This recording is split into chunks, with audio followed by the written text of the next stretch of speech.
We are the 23rd of September 2022, and here where I am, empirically, it's 25 past midnight, and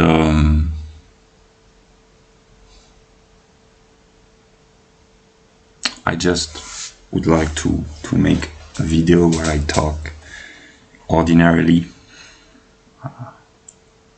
My mood has already shifted from a few dozens of minutes ago, but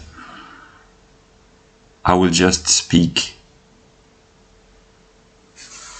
normally without overthinking too much and say what I think and what I know. It's difficult.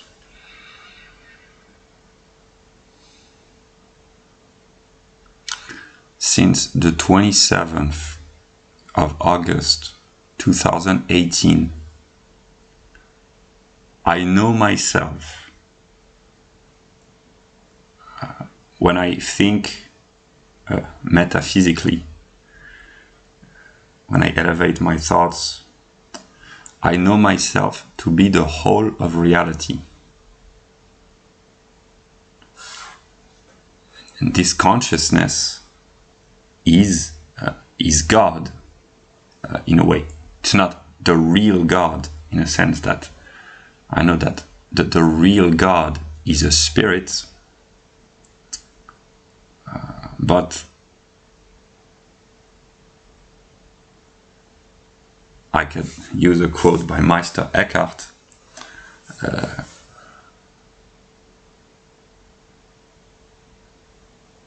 If I was not, there would be no God, and if there were no God, I wouldn't be either. So that's not exactly what he says, but basically I understood more than 4 years ago that my consciousness is the condition of the existence of an objective world. I discovered myself as a subject. Every thinking human experiences himself or herself as a subject, but I realized this very simple thought experiment that I acquired the certainty that the world, reality, the universe, whatever is, would not exist without me being aware of this presence, Dasein. And that's later I would call the eternal witness. So in a way, I discovered, without fully understanding what was happening to me, that although I am not really God, in the sense that me as an empirical individual, I am not really God, because there is an external world which is separated from me, with billions of stars and countless galaxies, and on planet Earth billions of humans, and so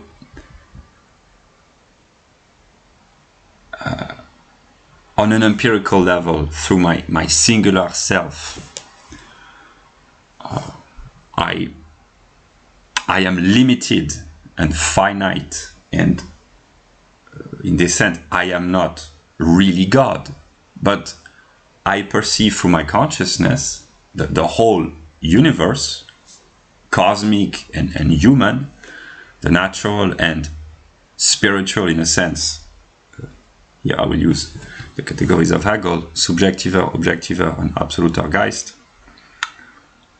So nature and Geist, I perceive the world, the objective world, the substance, and I realized on the 27th, I had the certainty that the substance would not exist, not as a substance, as an objective world in time, space, if I did not perceive. So I knew myself to be the subject of the substance in the vocabulary of Hegel.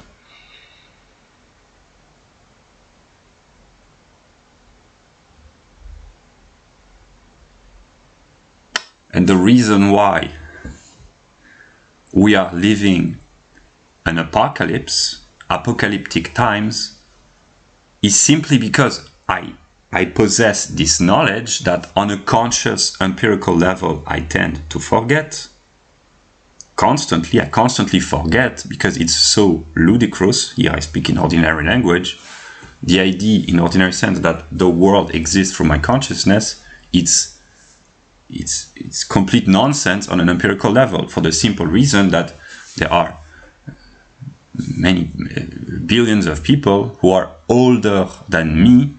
The idea that my consciousness gives rise to them is ludicrous. But it's nonetheless true, but I am unable to explain. So now I will talk about spirit.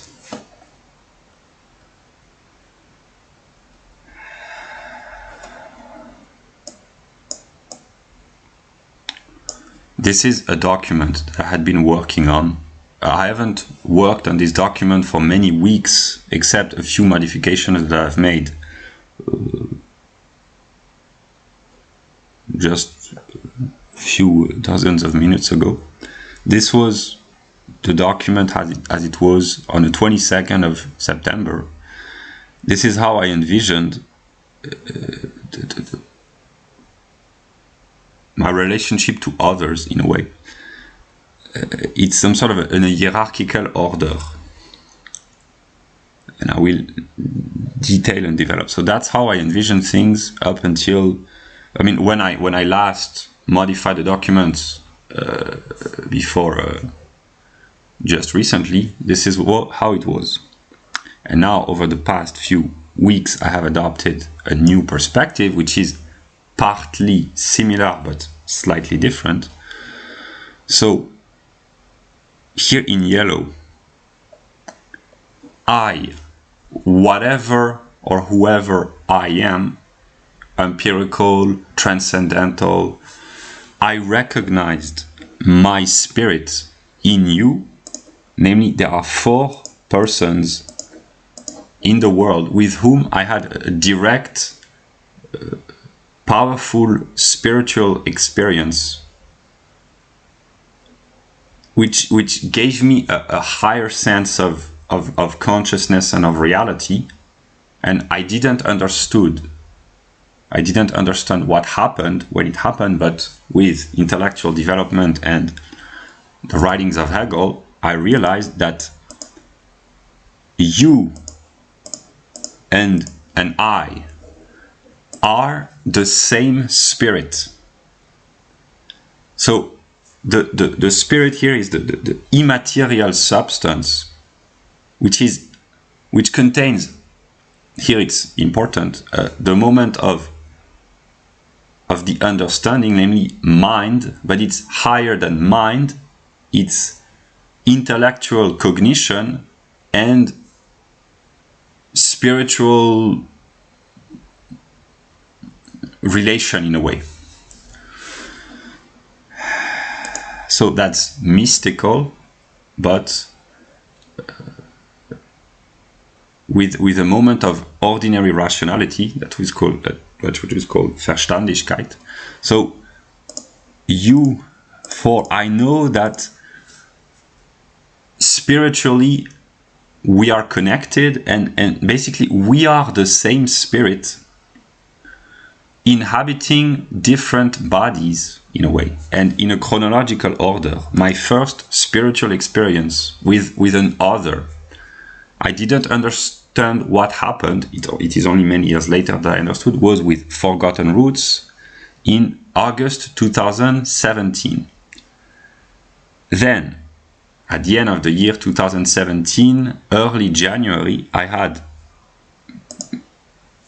spiritual connections with Varg and Marie, and in, I believe, February, or maybe March, but I think it was February, I had the most powerful spiritual experience and connection that I've had with Stella. That's why I refer to you as my first spiritual family, in a sense that spiritually we share the same spirit. We are the same spirit living in different empirical individuals, but the invisible substance which connects us is the same. So you are me and I am you on a spiritual level.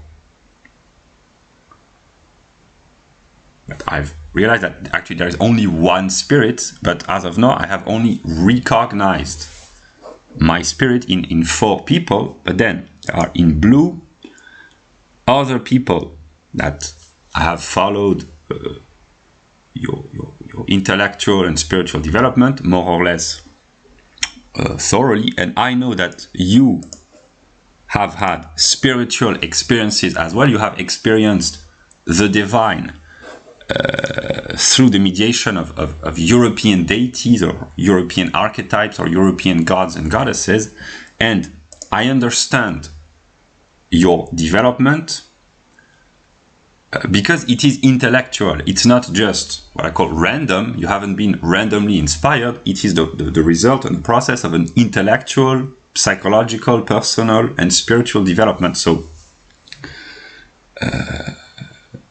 here it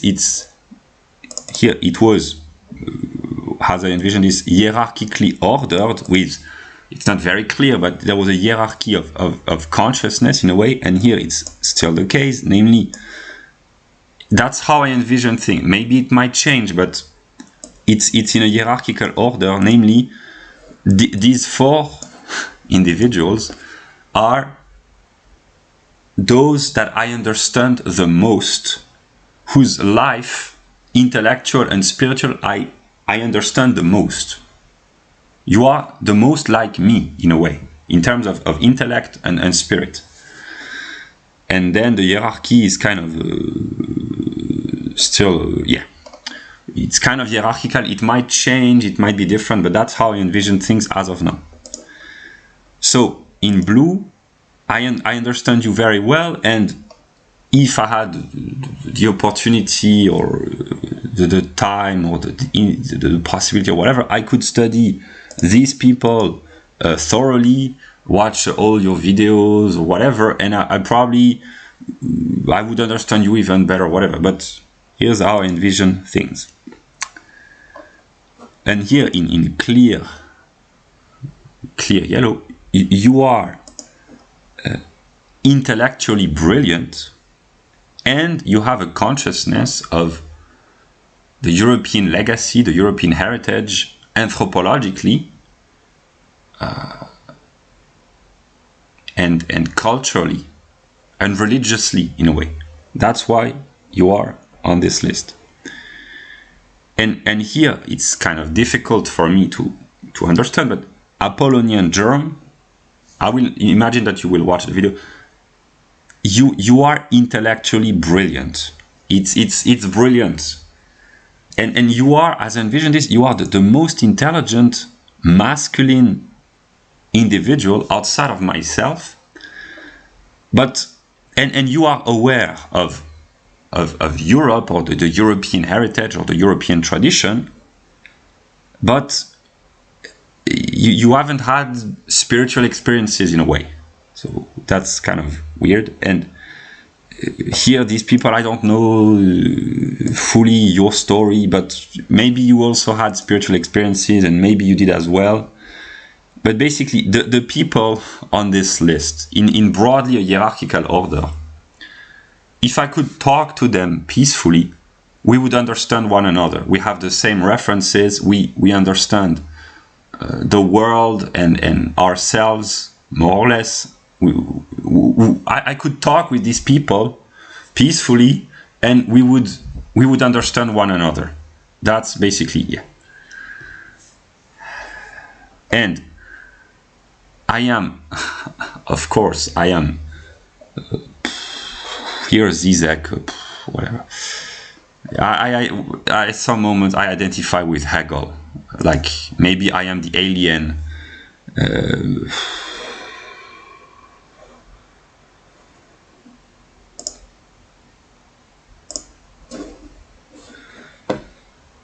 Yeah, but I cannot deny that I am spontaneously, and I have been spontaneously, my entire intellectual life has consisted in being attracted by you. I have discovered you. I started what I call my intellectual awakening in 2016, so 6 years ago, and I have discovered you over the years. And if I had to use ordinary language, I would say you are my first spiritual family. You are my spiritual family.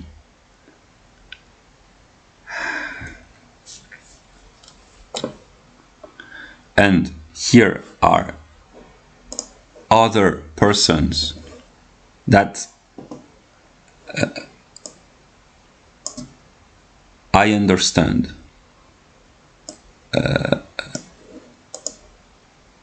That I understand also partly.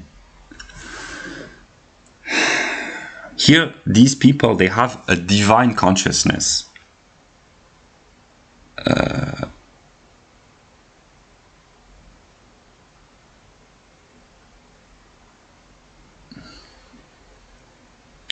That I do not understand. So these two people, they are, as I would say, they are living in cuckoo land.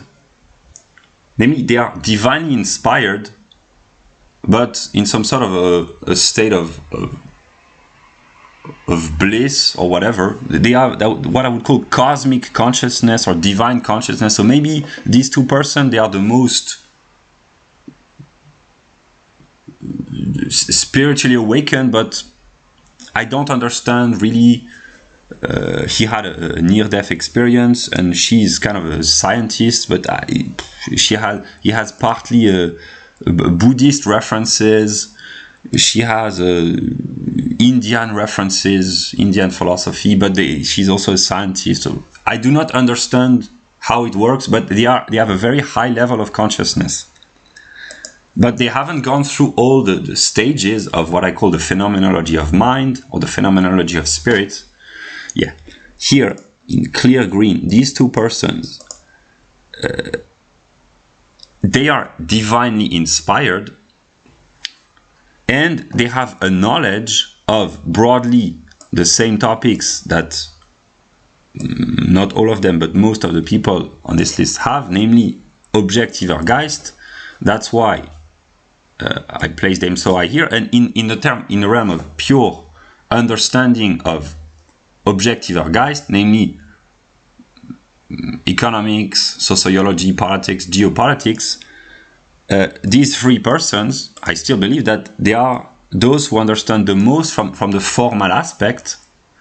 But here it's where it's kind of complicated, because Dr. Deep State and Jean Robin, they are very intelligent, and they have been divinely inspired by the Christian spirit. I know they are Christians. He's a Catholic and he's a Protestant. And they understand geopolitics differently. He understands better in a more esoteric, mystical way. And here in a more, what we call formal way. But and so does Apollonian Germ. But the difference, if I had to talk in ordinary language, is that they haven't gone through the what I call the European path, or the phenomenology of the European mind. And to a certain extent, these people, they understand geopolitics better, because they understand the problem of the great replacement. And they don't mention this. But on the formal aspect, so here it's very complicated. But if I had to express how I understand, here Kifud, it's also special because he's kind of a traditionalist. He's very intelligent, but he has no consciousness of Europe as a religious entity in a way. All the others, they are at least vaguely aware of the European tradition from a religious standpoint. And then I could have added what I call the folklorist pagans, namely all the Asatru, Wicca, witches, whatever that we find on YouTube, who have a religious consciousness of Europe, but with no consciousness of, here I have to use the categories of the encyclopedia. Basically, the people on this list, maybe with the exception of Kifud, but the higher one climbs, you have a consciousness of yourself as European from a subjectiver Geist perspective, namely anthropology and psychology, I simplify, and also the phenomenal appearance of mind, the intellectual process of unfolding and development. You have a consciousness of objectiver Geist, namely you can talk about, you understand broadly economics, sociology, politics, geopolitics, history, the conflicts and the problems, etc. And you have a consciousness of absoluter Geist, namely an artistic, religious, and sometimes even philosophical consciousness of yourself as Europeans. So you have all the aspects, and that's why I understand you more. These people, they only have one fragment of so they can be higher on certain aspects, like in terms of, here it would be religious or cosmic consciousness, which would belong to religion. They are higher than any of you here, but they miss all the other aspects. It's not that they are not intelligent, but simply their path has been different, but they are higher in terms of pure cosmic consciousness. And here I could add other gurus in the good sense, or spiritual teachers, namely people who somehow they are chosen by the cosmos, not by God, but by the cosmos, to attain a very high state of consciousness. Yeah. And these people, and there are many others, they are somehow selected by, I don't know, the spirit of God, but at a different level or in a different timeline or whatever. Yeah, that's why it's very complex. But yeah, but also they are very intelligent and they have a spiritual consciousness, but not a cosmic consciousness. And they understand formally. So here we have the distinction between der Verstand, which would be analytical mind, the categorization of reality through the use of the categories, and in this sense, that's why I say that these people, they belong in cuckoo land, because they have also this kind of intelligence, but they are living so far, they are so far removed from ordinary consciousness that, yeah, and so are all the gurus, etc. And these two persons, they are very intelligent. That's overthink. In terms of formal philosophical, so philosophy is a determination of absolute or Geist, but it's only the formal aspect. They are very intelligent. They know about Hegel. But he, Matthew, I will speak as a you. Matthew, you, because at some point eventually you will have to watch my videos, I guess. You also have partly a cosmic consciousness, but you have also a formal training of philosophy, like Apollonian Germ, and partly Marie Cachet, and partly some others. So there are various kinds of understanding, various kinds of knowledge, various kinds of consciousness. So on a cosmic level, you are higher than some of these people, but you are lower than those living in cuckoo land. So that's very complex, basically. But the hierarchy is that these people, eventually, these people, they have gone through an individual path. They have developed individually. They are very spiritual for the reason that they are always on the move, always searching for their real self, always investigating, questioning, etc., etc. And that's why you are all very, very much like me. And the higher, the more I understand you. Yeah. And because I know from a formal abstract standpoint that actually there is only one spirit, that all humans eventually, they are all connected. We are all one spiritual community. But the ones who awoke me spiritually, they are these 4 people, and it didn't came by complete chance. It was the result of an intellectual process. That's why I understand you so well, because you are spiritual, but with the moment of der Verstand and the intellect, namely it's potentially possible to have a conversation with you and to talk rationally, in a sense of in the Verständigkeit, about pretty much all topics, about these people as well, but it's kind of different. So yeah, and that's why I know that you are the people, you are what I call European gods and goddesses, because the spirit of the European gods lives in you. You can pick up whatever deity you want. Basically, these are always the same deities, but you are Apollo. Odin lives in you. I've made the list. Basically, you have encountered Odin or whatever.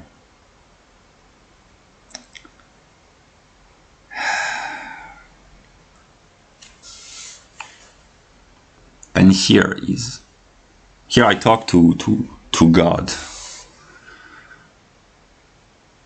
In my mind, there is an entity that I call Europe. And there is what I call Germany. And Europe is included within Germany. But Germany is kind of a totalitarian.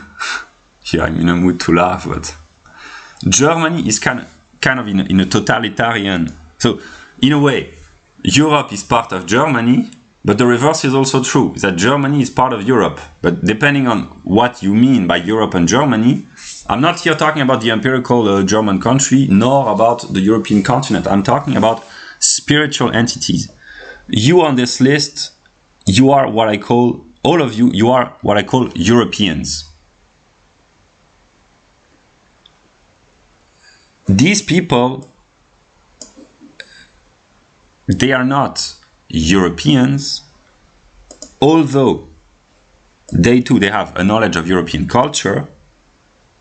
They are partly, they are European anthropologically, so is he, and so is he mostly, and probably her as well, and he is anthropologically Afro-American.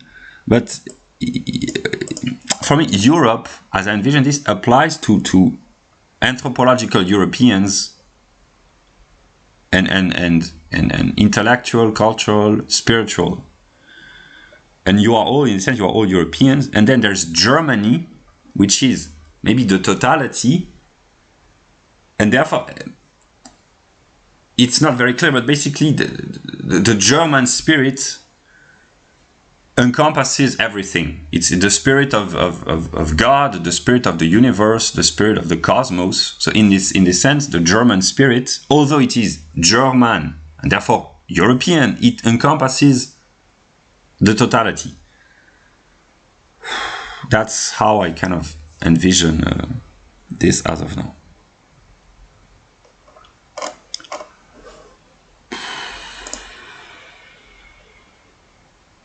And here is what I wrote. I have modified this very recently because my intellect, my worldview keeps changing. Although it's always more clear in a way, or more confused, but yeah.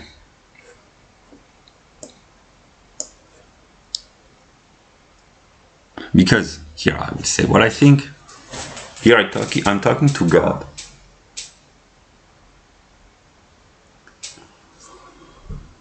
I'm talking to myself, actually. The way I understand myself I have to use images to make things clear.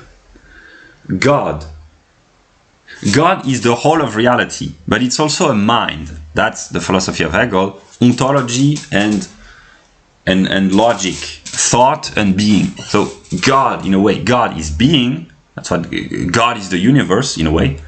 But it's not really God, although it partly is. That's not satisfying. If I know why people do not understand, because I didn't understand either. If we say God is the universe, that's pantheism. People they envision God as a transcendent principle, so they are not satisfied. But actually, God is being, but it's more than that. It's also the thought of being. And being thinking itself, this is partly cosmotheism and partly a cosmic consciousness or panpsychism, or but it's also philosophy. It's simply being thinking itself. And being changes and thought changes when they interact. That's the subject and the object, the mind and nature, ontology and epistemology, and the development of consciousness. And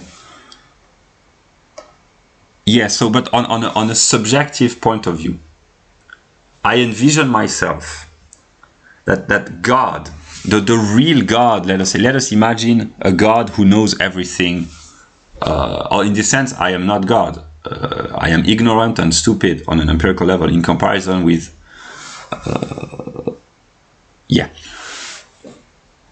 the what I call the real God, the entity which would eventually know everything. I know that this God lives in my mind partly. Maybe I use quantitative determination. And I envision this, and he knows that that's how I envision things. I would say that 30% of my mind is this real God, and the 70 remaining percent, it's just me, my empirical self, and then there's the external world. And so I have God living in my mind, but also I have just me, and there's a conflict, not against God, but against myself, in the sense that I experience myself as being stupid. I make countless mistakes, countless errors, and I suffer, and I try to do good. And the real God knows that I am trying, but I know that I am also the negative, which is evil, because I am separated from God, because I am separated from my substance, which is the objective world. And I tend to forget on an empirical level my truth of the 27th of August, namely on a daily basis. I do not know myself consciously as being the whole of reality. I keep forgetting because it's so ludicrous. I don't know how it works. That's why I'm partly frustrated.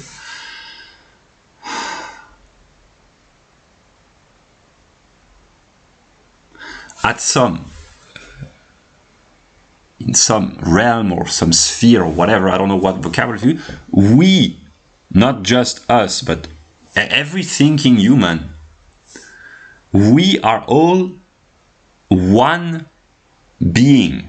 This is the substance. That's why people say we are all one.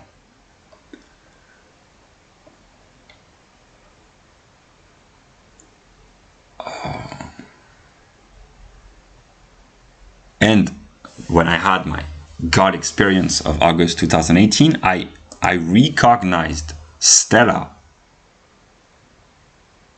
as being my other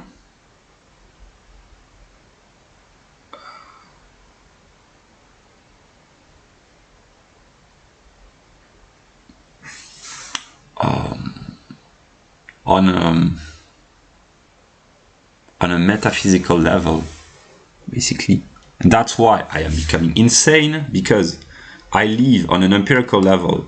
I have been living alone, trapped in my apartment for many years, reading countless books, accumulating information, and I am unable to talk with others because I work all day, and I have developed a worldview which is completely ludicrous, but actually it enables me to understand reality. and I cannot communicate, and this frustrates me. And yeah.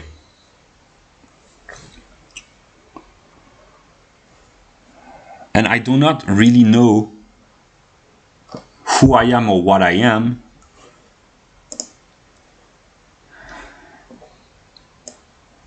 But basically, how I envision things as of now. If I had to use ordinary language, I would say that you are my first spiritual family. You are what I call the Hyperboreans, but also the European gods and goddesses, although here I will try to express what I think. Here, Keith Woods, he has no real consciousness of the European deities. So he's just, that's why he's not really, that's why he's here in the hierarchy. All of these people, they have a consciousness of the European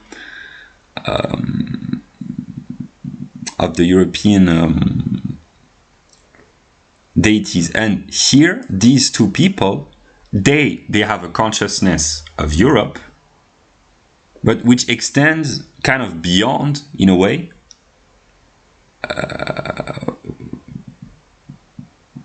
So it's not very clear.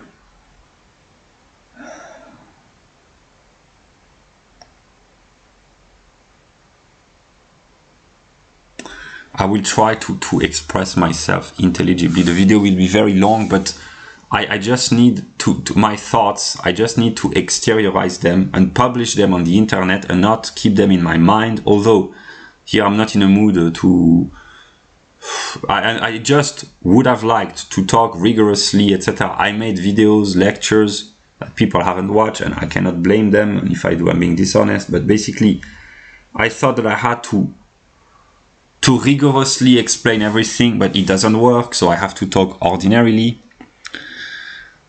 But it doesn't work either because my videos are too long, etc., etc. But I just have to exteriorize my thought, because here I talk to the real God.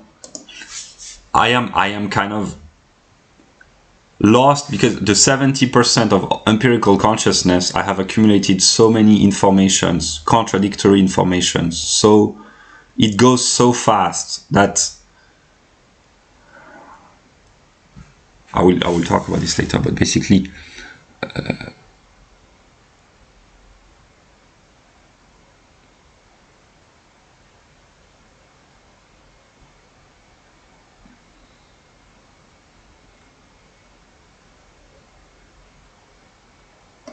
if I had to talk in ordinary language, I would say that there is Europe as a spiritual entity, as a religious entity, and Europe only belongs, I would say, to us. If I speak as a we.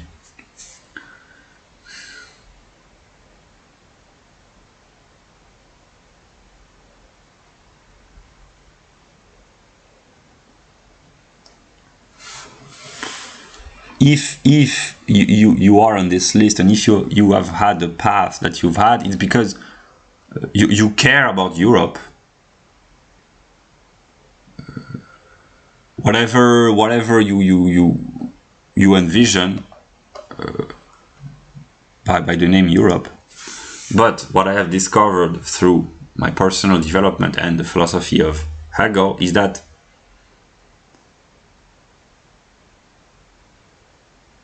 Europe,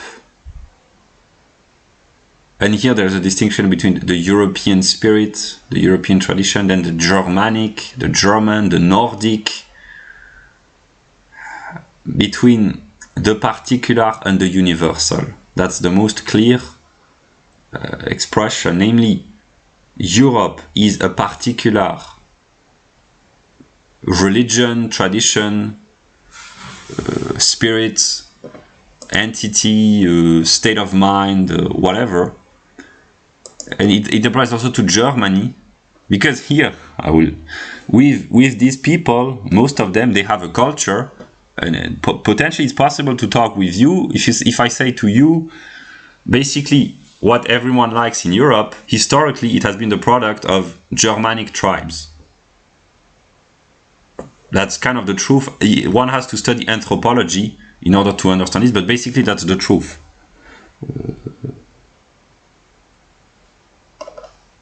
Yeah.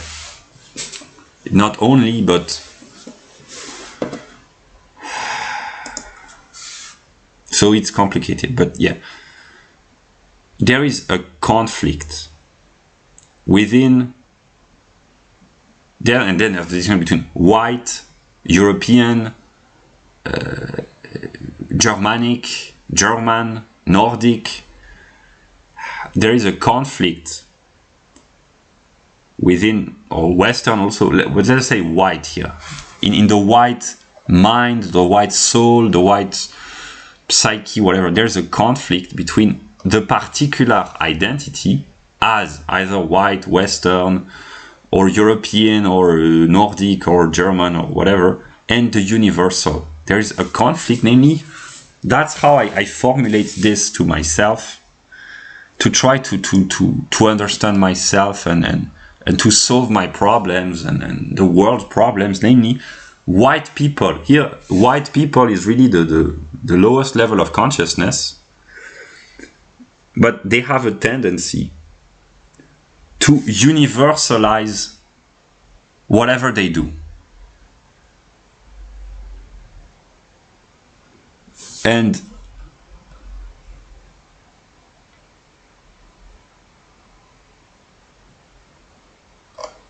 I've made videos about this, so I will not repeat, but basically this is a contradiction, namely whites and actually Europeans and even more Germanic and Germans maybe have a tendency to their specific characteristic is to always reach for the universality, namely what is valid for all. This is what we do. This is what we are. We can't help but produce universality.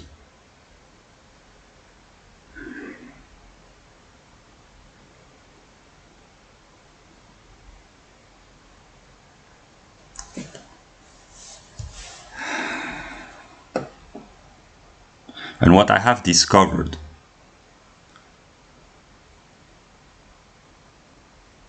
basically, if you are on this list, I could add others, but actually it's kind of ordered in terms of hierarchy of consciousness. But if you are on this list, it's because you have an interest in preserving either whites or Europeans or the Germanic tradition or the religion of Europe or whatever. And what I've understood is that I had spiritual experiences first with these people that I have recognized as being my spirit outside of myself, in a way. That the same spirit lives in us, in a way. Actually, all of us, but I have only recognized in this order 4 people, but here I would say the same mind, but mind and spirit, but whatever.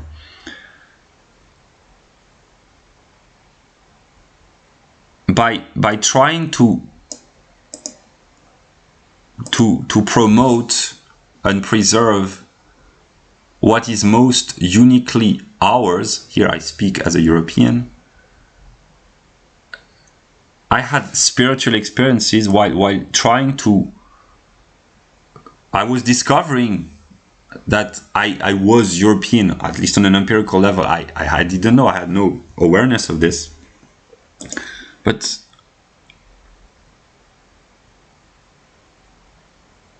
by trying to protect and promote what I thought was ours or mine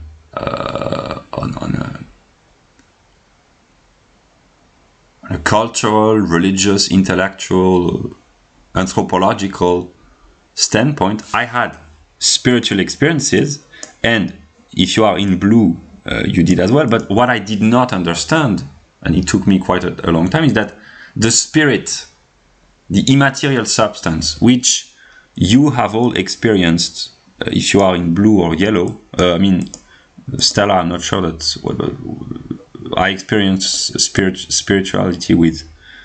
Yeah, but this, what you do not understand and what I understand is that the spirit that inspires you, you think of this spirit as being European or pagan or Nordic, which it is, but it extends beyond just you and me. It's universal. That's the contradiction.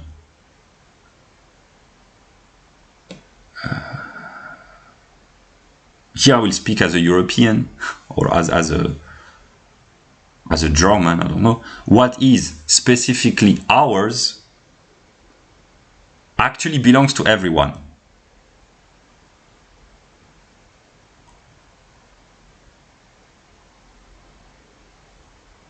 This is our contradiction. This is my contradiction.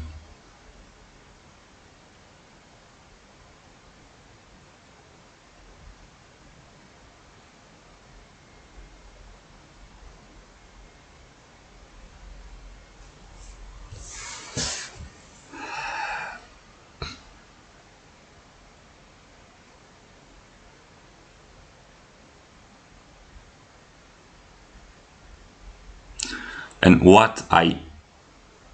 how I envision things, I talk empirically. Empirically, I cannot manipulate myself because I am limited, but how I envision things, the Spirit of God, the God of everyone, there's only one God.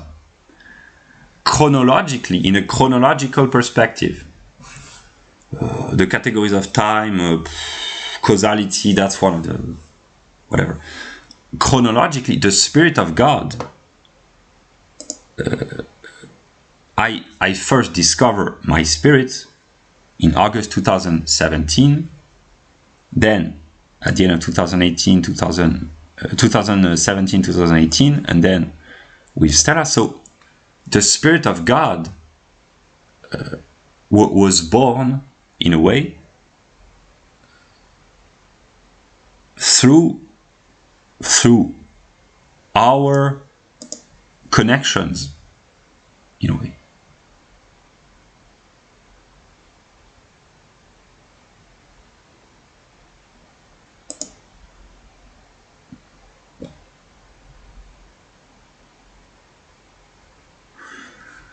Here we reach level of complexity, whatever.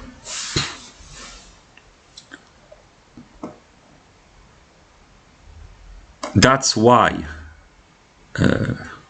that's how I understand this now.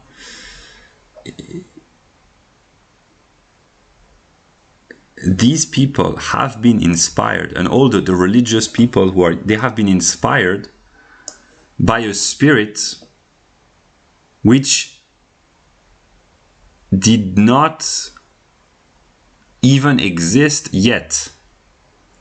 And here, Apollonian germ. Hegel and the Hermetic tradition, Hermeticism, it's so complex. It's not very clear to me yet, so whatever, but what I have understood over recently, and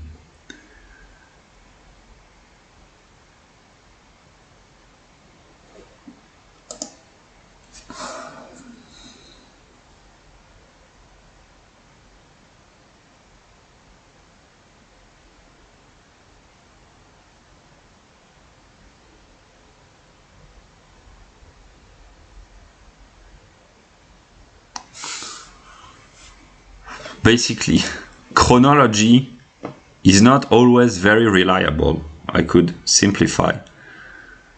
But chronologically, God owes his existence, his actuality to these people and to me in a way. Yeah. So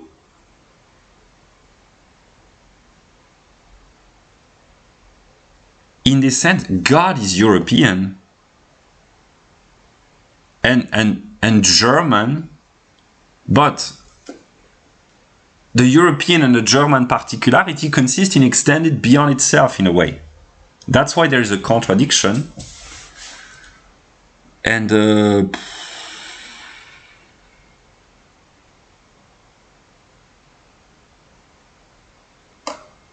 I will be honest.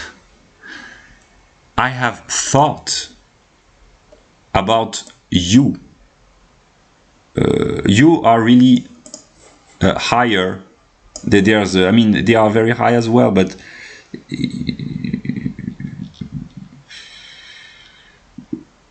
you are really the people that I understand the most in a way. And I have thought of us, knowing that we are one community in a way, spiritually, as being the creators. Here, the level of complexity, because it's retroactive, whatever. But that's what I have thought. So I share my thoughts. I have, because I cannot speak as a self when I am really in my most. I talk alone completely on an empirical level and on a metaphysical level. But I have realized that I have to talk to others, because otherwise I am becoming insane. Yeah. So I have thought of us as being the creators of reality.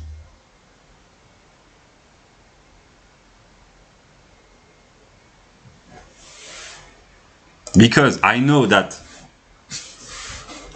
and he knows this, that, and he knows this as well, that at some level there is only unity, there's only the one. So all is one at some level, one would say.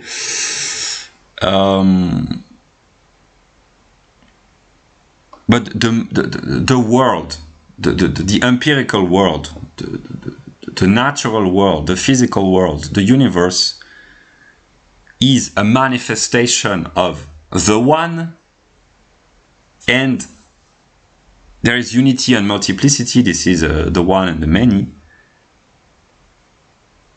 And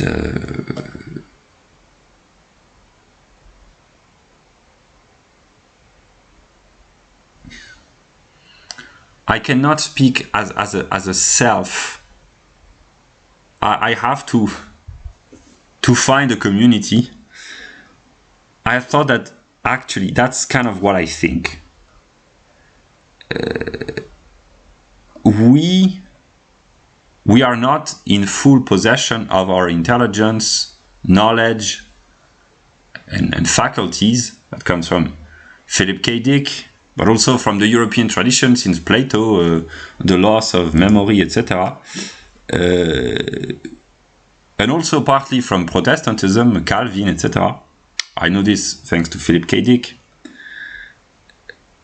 In a way, we are, but everyone is, but we are kind of asleep, or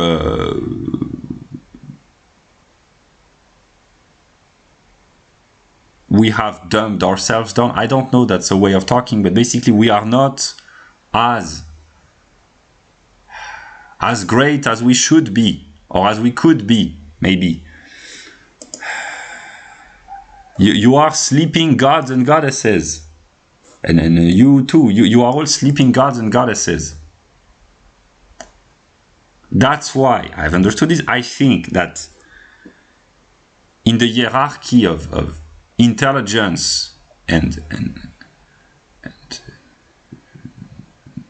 spirituality, you are, the hierarchy can slightly change, but you are the best.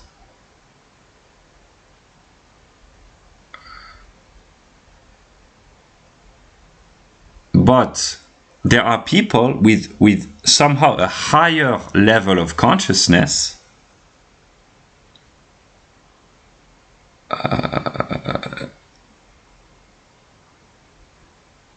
and here I don't, that's where I reach my empirical limit.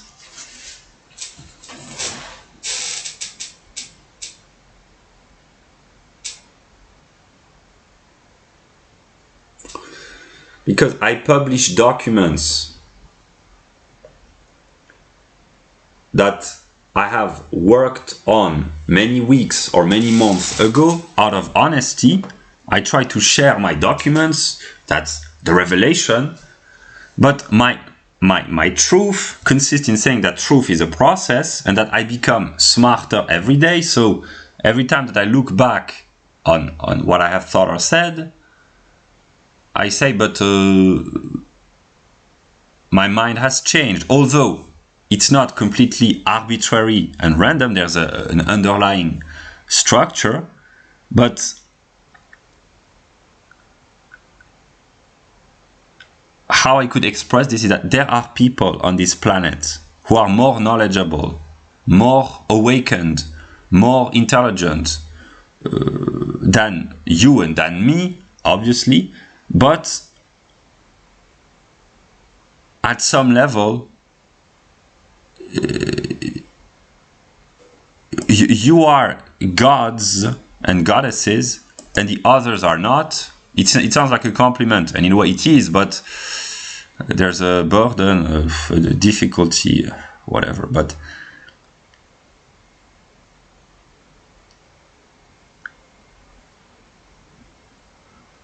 yeah, because you have all gone through the whole path of the phenomenology, and the others, they might be more intelligent or knowledgeable on certain aspects, formally or in terms of content, but they do not go through the whole process.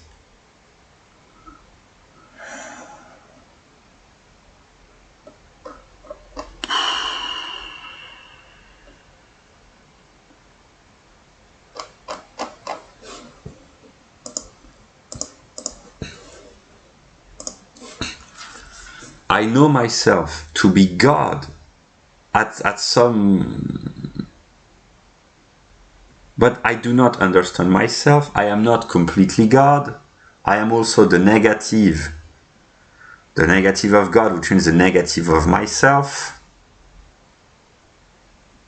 And here's the insanity.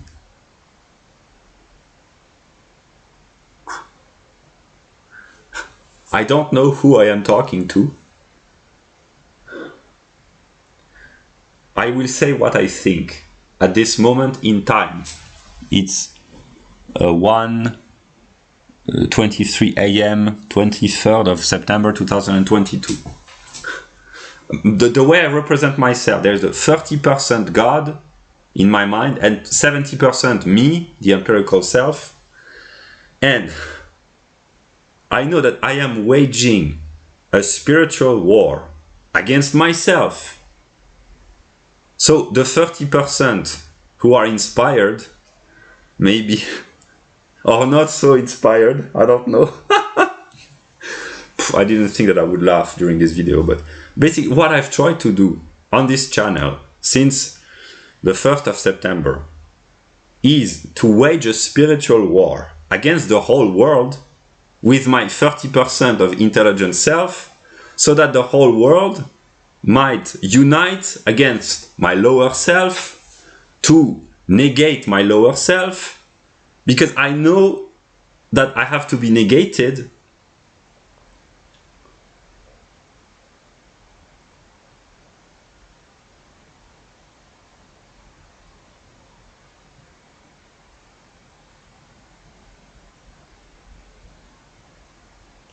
here. I will speak what I think on an empirical level. I am trying to I would say, to impress God, to at least to be worthy, or not to be. I'm trying to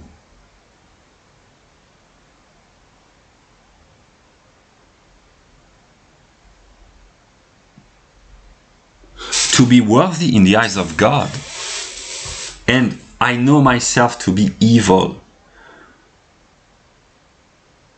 And I try to redeem the evil in me, which is made manifest in the external world, by trying to do what I know is good, because I have a knowledge, an abstract knowledge of good and evil, and I am trying to collaborate with the real God by trying to be honest, trying to reveal myself, trying to take risks, but also not being completely reckless. And the real God knows that I suffer from many contradictions, because he probably knows all my contradictions, and I keep discovering new contradictions.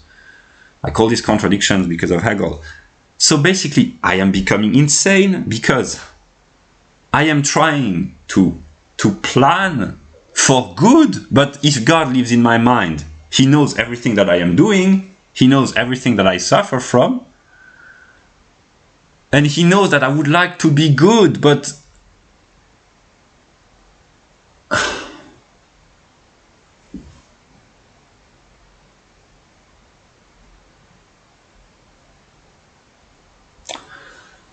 I have to be judged on my actions and not on my intentions, and that's why I've done this video randomly.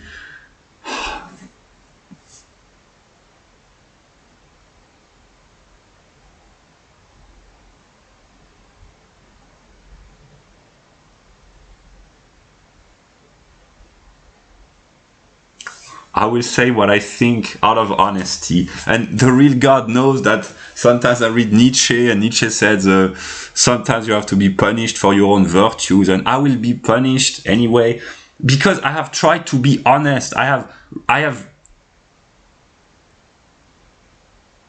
not completely, because maybe it's impossible, I have published documents to say it has been part of my process, it has been part of my development, and eventually my whole immediate environment is a manifestation of moments of my process. But am I trapped by the errors that I've made? Do I have to suffer for all the wrong errors? And is it because I have, I don't know.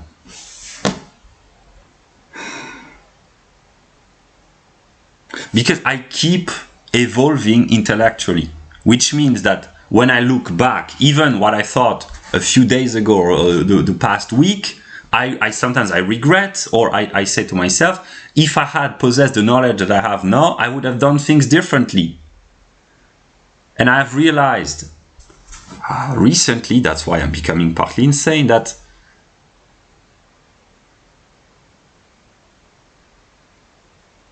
I have to betray others, because actually I betray myself. So I have to suffer on an empirical level. I know this, yeah, but also I make others suffer, which makes me suffer as well. And here is my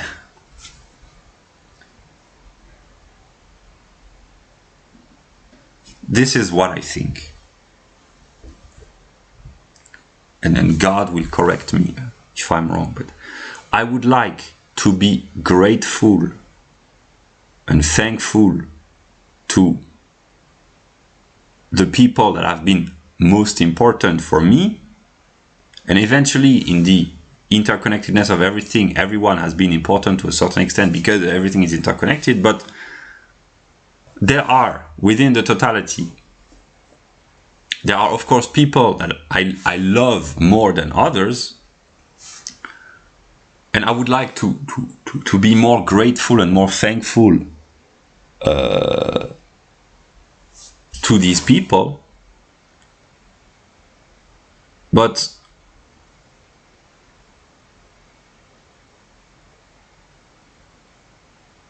when I am really desperate,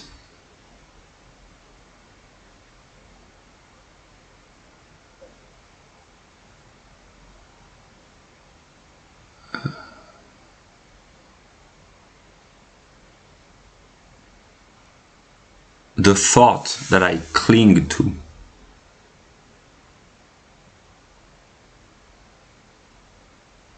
the good that I try to think about in order to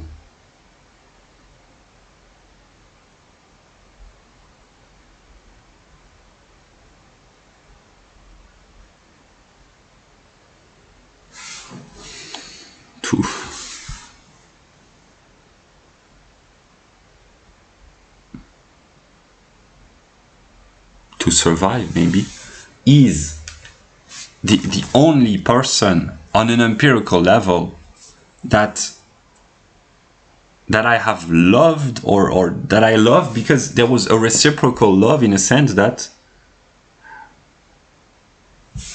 God knows it's the truth.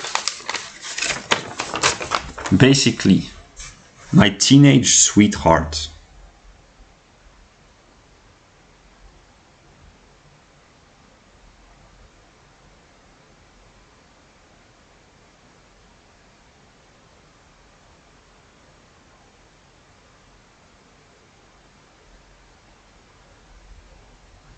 She wrote to me on an empirical level, I love being with you.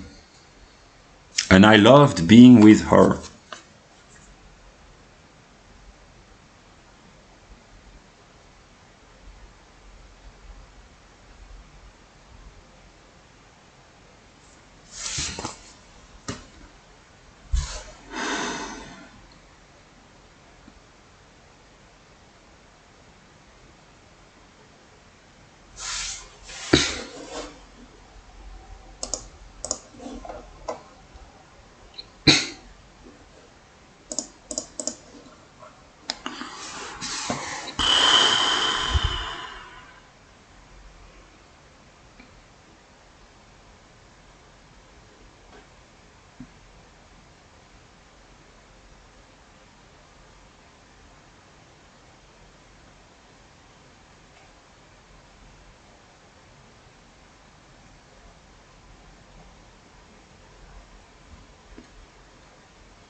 I would like to talk to God. Just God, not me. I would talk to him.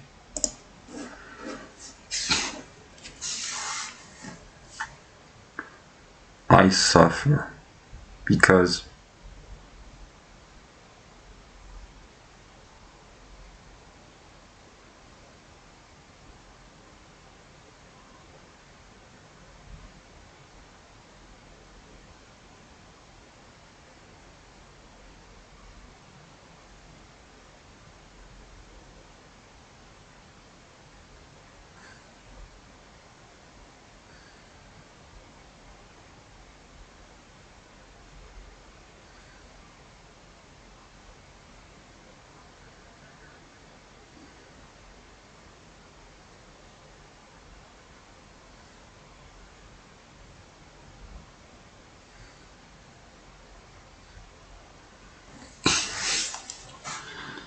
I suffer.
I will talk to the people that I envision to be my spiritual family, or my first spiritual family. And actually I am talking to myself through you, but I possess a knowledge that by very definition no one else has, namely all is one, and I am the whole of reality. I know this, but I tend to forget on an empirical level. And when I had spiritual experiences with you mostly, and with you, at some moment I realized that reality, as we call this, is not really real, although it can seem very real, but this is a contradiction that I will have to solve. Namely, when anyone realizes that the world exists through the mediation of my consciousness, everyone, I mean, this is what the Christians call the apocalypse. This is what Europeans call Ragnarok, or whatever. Namely, I have a contradiction in me. Namely, I know when I think metaphysically that the world exists only through the mediation of my consciousness. I don't know on an empirical level how it works, how it is possible, but I know it to be true. Which means that reality, real reality, is spiritual, and it is with you that I've had my spiritual experiences. The four people in yellow, the most intense, and with these people I understand you so well that spiritually you are me and I am you. And this is our real self. And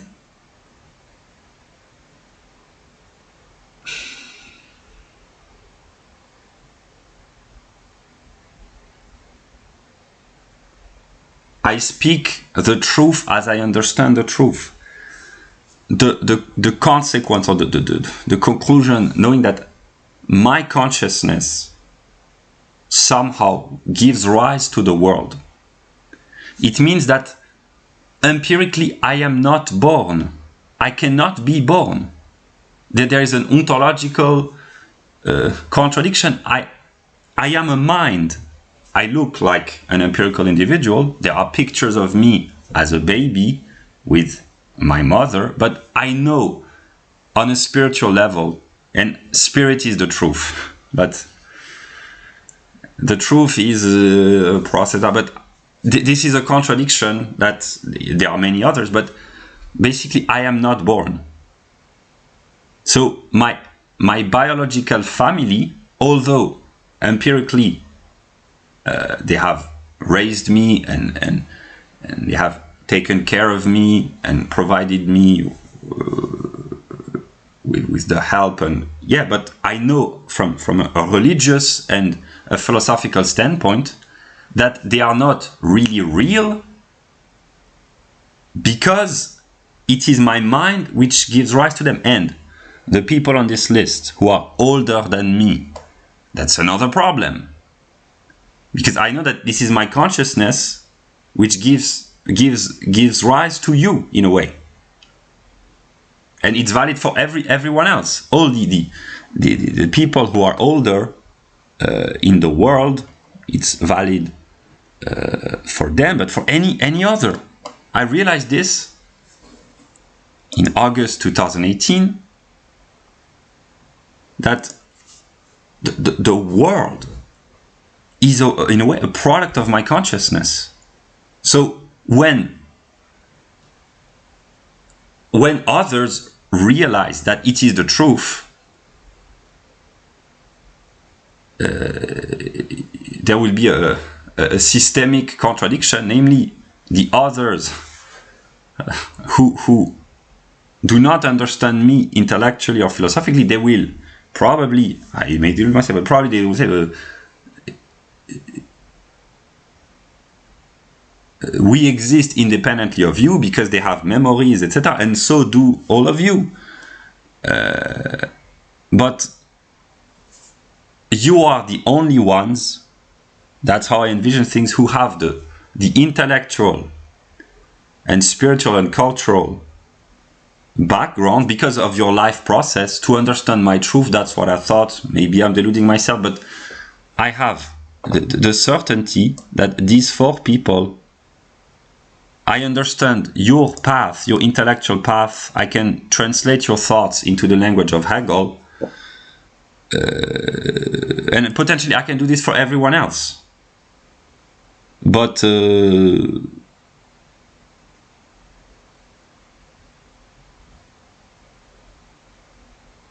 basically, through my spiritual connection with you 4, I realized that reality, real reality, is spirit, and here I am talking to my objectivity in a way. This is the process of Geist, namely, this is the introduction of the phenomenology. I, on a metaphysical level, I guess, divide myself from myself. I separate myself from myself, and this separation is evil. But this is what brings forth somehow. That's what I understood in August 2018 with my own words. That's what brings forth the objective world and enables to experience reality and life and eventually love and also freedom. This is all the contradiction, because in order for life, freedom and love to occur, there has to be separation and reunion. And actually, my entire life has consisted in trying to be reunited with others. And I have found myself in you as of now. And I can understand most of you very well. But I have also understood partly the mind of these people. But it would take me much longer time, because I do not fully understand their process. But potentially, I can read the mind of everyone. But it is through you that I am the most spiritually connected. And you are parts of me. And my contradiction is that my spirit is what you call Odin, but Odin is the father of all. So I am the father intellectually of all humans, but I am also the son of God. This is my insanity in a way, because Stella, I don't know when you will watch this or understand this, but you are the feminine principle. So you are all the women in a way.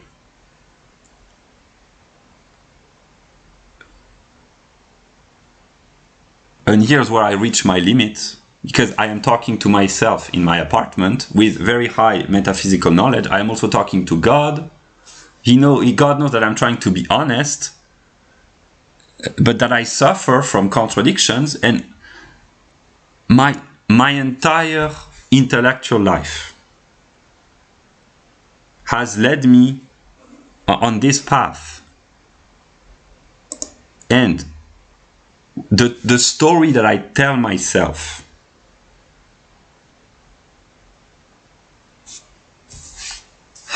is that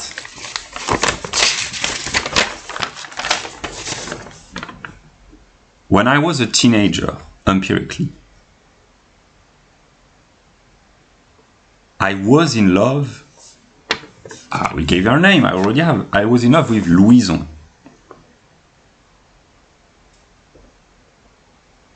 And I lost her. And the story that I tell myself is that what I've tried to do unconsciously between 2013 and to this day, in a way, is to 2013 and 2018 actually, until I encountered Stella, is to try to reconstruct her that I knew I had lost on an empirical level, and I had no intention to ever try to be with her again empirically, but I tried unconsciously to reconstruct her. And in this process of searching for my loved one, I reconstructed intellectually what I call Europe, which is the European tradition, European culture, European art, European civilization, and all the political and geopolitical problems, the Great Replacement, and everything is connected to that eventually. That's what these people, they understand geopolitics very well, but they completely miss the point of the demographic replacement of Europeans. That's why they are really very smart, but and they are smarter than most of you on a formal aspect, but it is only with you that I can speak as of now. That's how I envision things, and you might understand what I say. And my entire intellectual and spiritual path has led me to reconstruct Europe, and I have come to associate my teenage romance with what I call Europe, and Europe with you, and here I speak as a European, with our tradition. And here it's problematic because these people, they are partly aware of the European tradition, so they have a European culture, but they do not have the religious aspect. And he has a European culture, but he doesn't have the religious aspect. That's why all of you, you are what I call Europeans. And in this sense,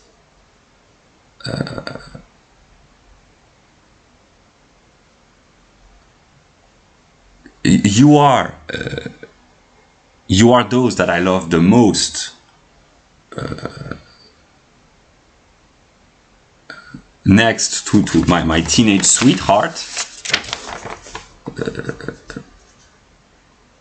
But I have never talked to any of you empirically or through a few messages, but here we are reaching the realm of insanity, which is partly rational, but you are what I would consider my spiritual family. But at some level, I am your father, like I am the father of everything else at some level. But some of you are older than me. It's true for every human. So that's what I will speak as. That's what our mythology refers to as Odin, Loki, Thor, the various gods. There's Zeus, Poseidon, Apollo, Mercurius, Mars, Hades, etc., etc. So I have recognized you in the language of mythology as being European gods, and over the course of my intellectual development, I have had multiple identities that one could translate in the images of the European mythology. So here I speak what I think is true and what I know is true. Stella, I have identified you as Aphrodite because I was attracted by you, as Athena because of your amazing intelligence, but you are also the archetype, the feminine archetype of all Greek and Roman and Nordic mythology eventually, but of all mythologies. You are the feminine archetype, your principle. So here's the insanity. I was and I still am, tremendously attracted by you spiritually. And spirit, here's the truth. Spirit is the real truth, the real reality. So I'm saying it's partly insane, but it's also coherent. I know that this love story is a deception, for the simple reason that if the world, and it's not if, that I know, although I'm not able to explain it, that the world is a product of my consciousness, empirically, officially, Louison was born in 1991, which means that it's impossible from a metaphysical standpoint. So I know that my love story is a delusion.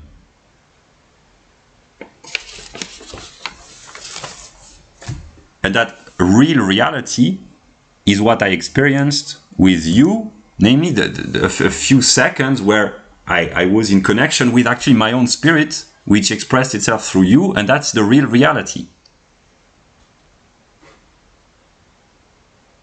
And the philosophy of Hegel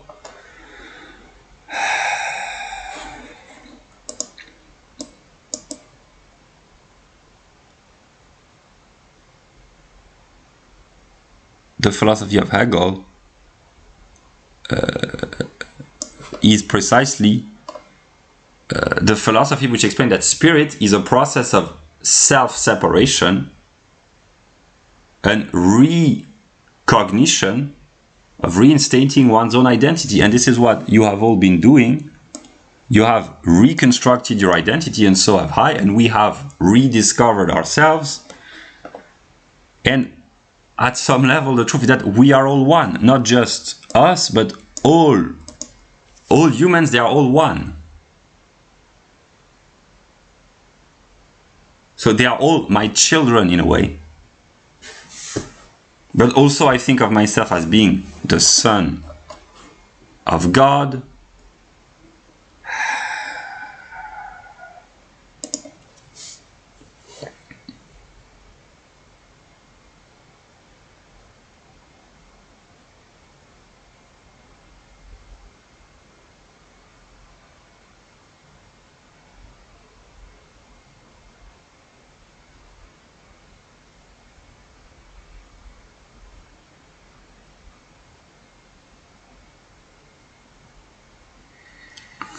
And the reason why, many reasons why I am becoming insane and that I am frustrated, for many reasons, but is that here I talk to myself.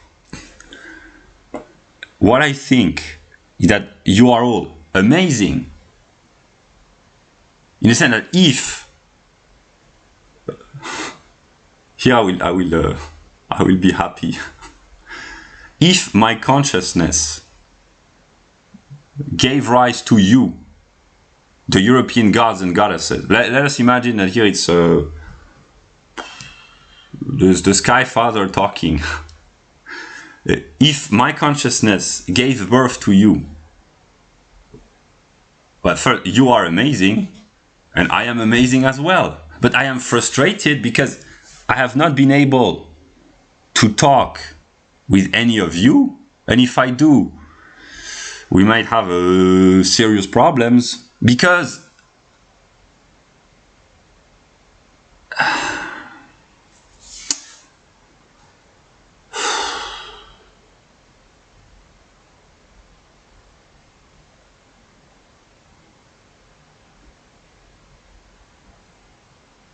here's my insanity.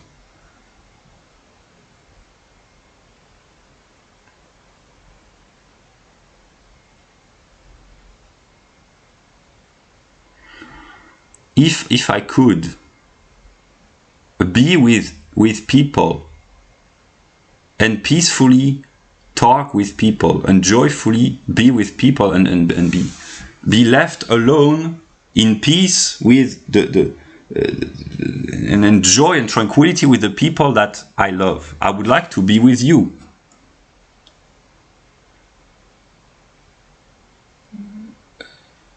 Because you are my spiritual family. But I know the truth, the spiritual truth, namely that at some level we are a spiritual community. So only our spirit is really real in a way. And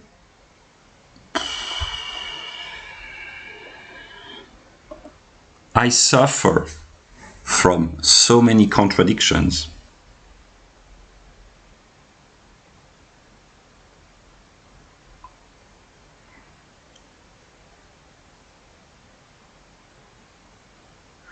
I have tried to do what I call good from a universalist moral standpoint, namely, that's what I, on a conscious level, on an empirical level, and eventually Stella, as the feminine principle of the other, with your own experience of life, you will have to know my view, and eventually I will have to know your view.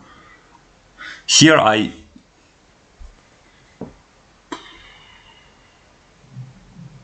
I don't, on a conscious level, I don't know what will happen. But if God really is good, and he has to be, at some moment, I speak here to you, but actually to all the people watching, at some moment, but you are the most, you are the most intellectually brilliant. At some moment, somewhere, somehow, somewhen, I don't know, we will be able to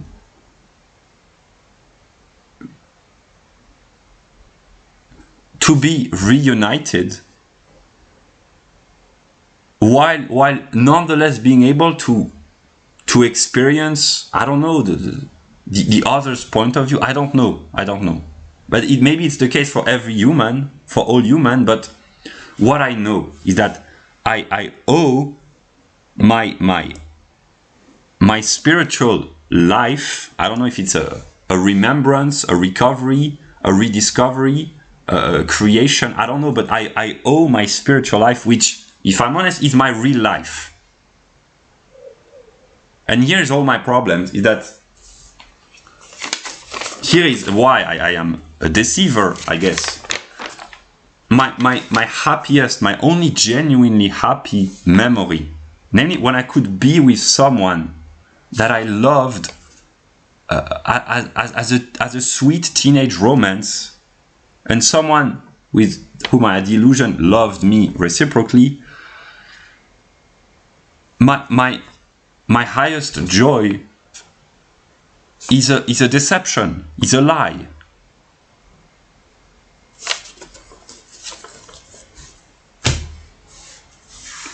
And in a way,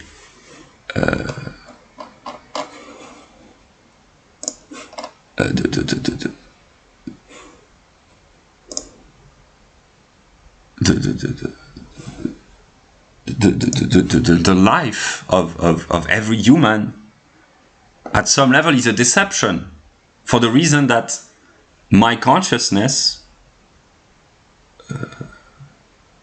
gives rise to the world. This is a contradiction that I don't know yet how to solve, but basically when others eventually they will have to know, because on a strictly formal standpoint, this is the truth of idealism, namely that all reality emerges from mind and from consciousness.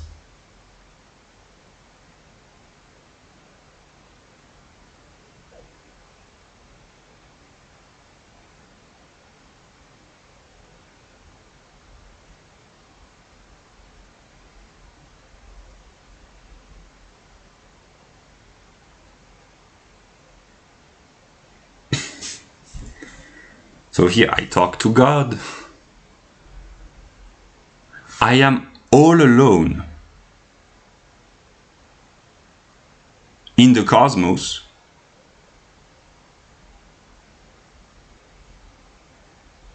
and there are others that I find amazing. I've spent countless hours listening to you, to your talks, and I am attracted by you. So I find you amazing. and intellectually you are brilliant and you are wonderful, but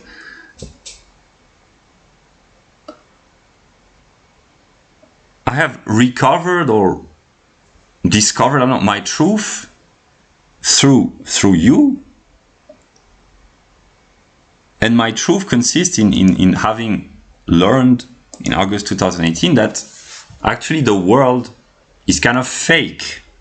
It appears very real, but it's kind of fake. And what the religions call the end times, the Ragnarok, the end of the Kali Yuga, the apocalypse or whatever, is, I guess, me or God, the real God, remembering, rediscovering, being reminded, whatever, that the world can only exist if there is separation separation of God from himself.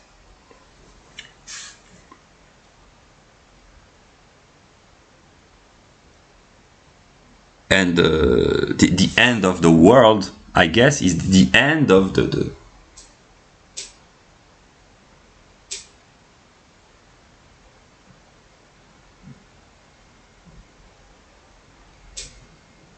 of the separation, or the end of the delusion. But it is a delusion which enables to experience empirical love.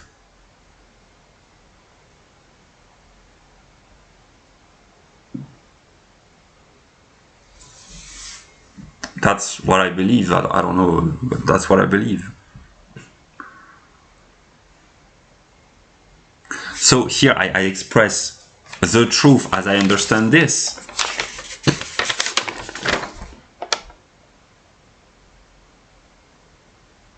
My greatest experience of life at this moment is my teenage romance, but I know from a philosophical standpoint that it's a delusion, in the sense that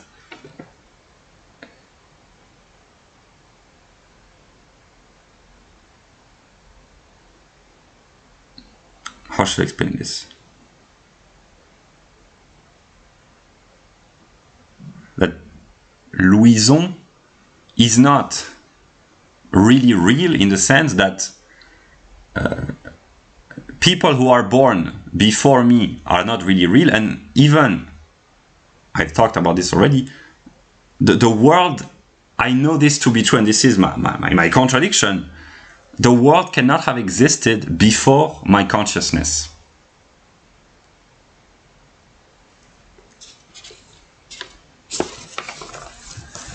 And here I talk on an empirical level to God, but actually to what I have been trying to do in 2019 and 2022 with my channel is try to reach at least some of you, because you are the only ones who have gone through a similar path, and who, what I think on an empirical level, you seem to have received the alchemical training or the phenomenological process which might enable you to simply to at least vaguely understand me whenever you receive my message. Because we share the same references. I understand your life, your intellectual life, perfectly.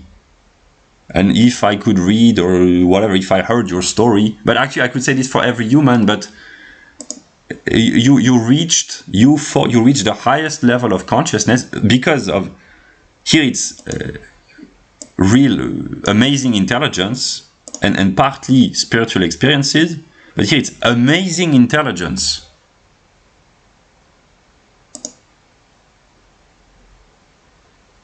Apollonian drum. I will say what I think. The mail that you sent me and that I've read yesterday, it's amazing. Your level of intelligence, it's amazing, and in this sense, I admire you. But you are when you understand the truth that somehow you are an aspect of me outside of myself.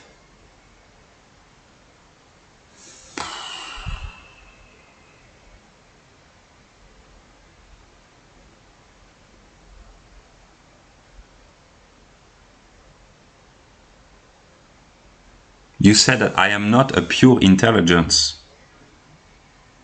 And in this sense, you are partly right, but actually that's what I think at some level, that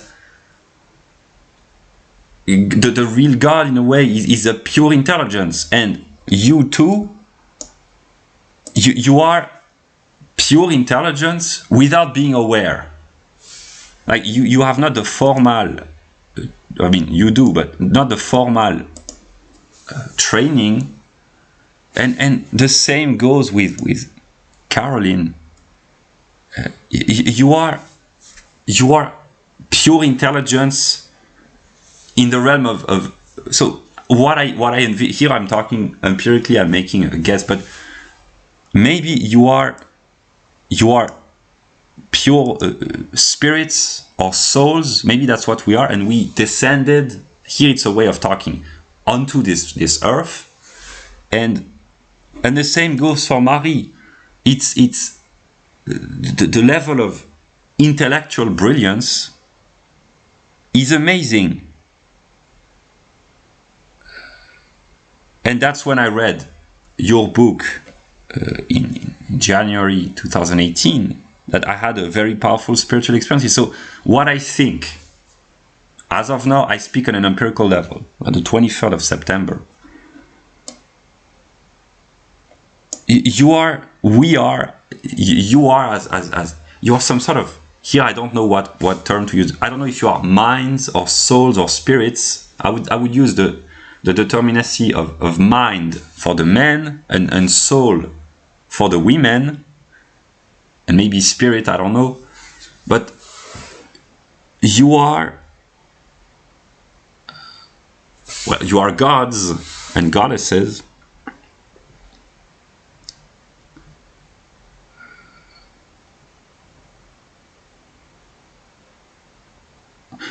What I know to be true is that you are, let us use the word souls or spirits, it's not really, who have the fullest understanding of all the aspects of yourself and also the world, not in every determinacy. There are people who are more competent in formal philosophy, geopolitics, or who have a higher level of cosmic consciousness in a way. But the reason why you are on this list, and then there are exceptions, she's partly aware, but the reason why you are on this is basically you have had the same life on an intellectual level that I have. You have gone through the same step, and you have gone on a path, on a process of self-discovery. And it's connected that the microcosm, macrocosm, you have discovered yourselves, and in most the aspects, subjektiver Geist, objektiver Geist, nature as well, the absoluter Geist. And the way I envision things, here I talk really kind of randomly, but maybe at the highest level, all is one, and I am all alone as an autistic principle, maybe. But at some other level, there is multiplicity in unity, in the sense that maybe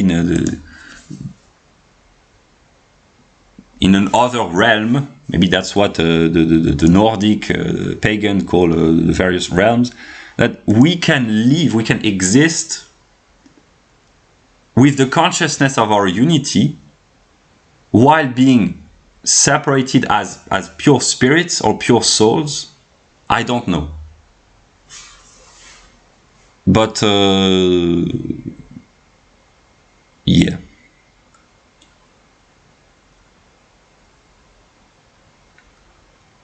And I've understood that basically I have to die soon, in the coming days or weeks, I don't know, but I have to die. And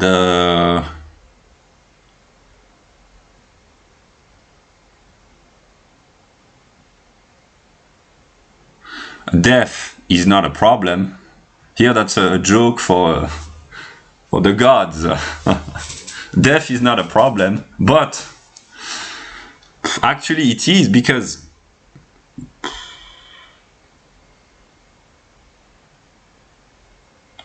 I don't know what is after death.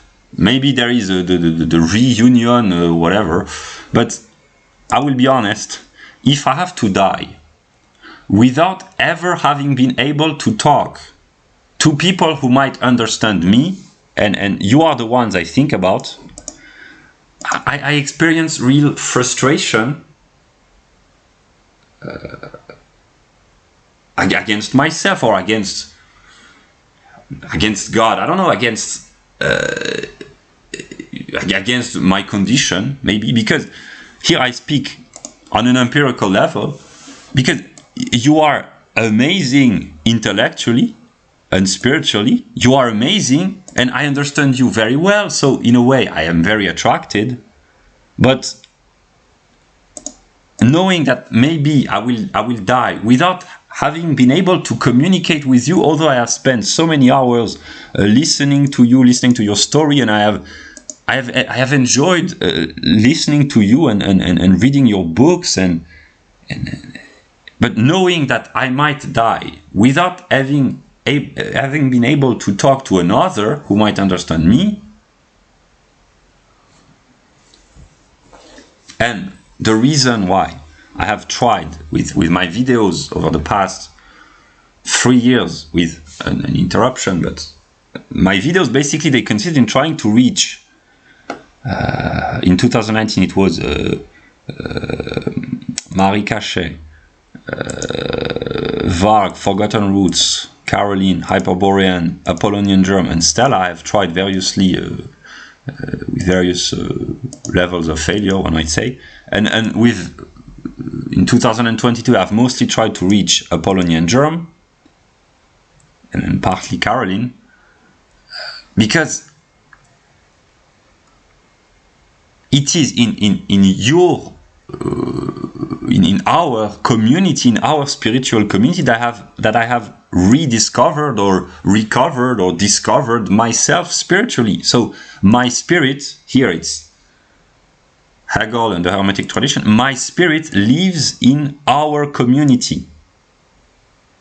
So in this sense, my spirit is pagan and my spirit is the spirit of Odin, but there is only one spirit, which is Christian, because Christianity is the religion of God making himself man, basically. So the spirit that lives in us, that lives in me, my spirit, is the spirit of Christianity. Yeah. And in this sense, it is universal, but it is through the particularization that it reaches the universality. That's why I am Hegelian. And that's why I suffer from contradictions.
I will say what I have thought, because I have reached a point where I try to anticipate what will happen, to anticipate what the others will think, and it goes so fast that and whatever contradictions that I encounter, the real God seems always to be in control. So that's the reason why I don't really think that I'm God, because there is the real God. I still think of, I still know he controls everything, and I don't. So I am ignorant. Whatever. What I have partly thought is that we, depending on the level of consciousness, but the highest level, that we were, here I speak as a we, the European pantheon, we were somehow the creators,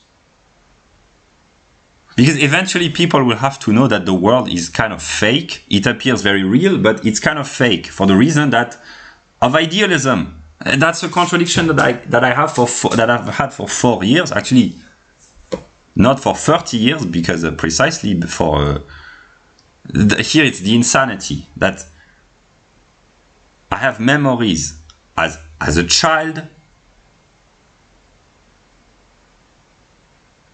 How can a world emerge out of my mind?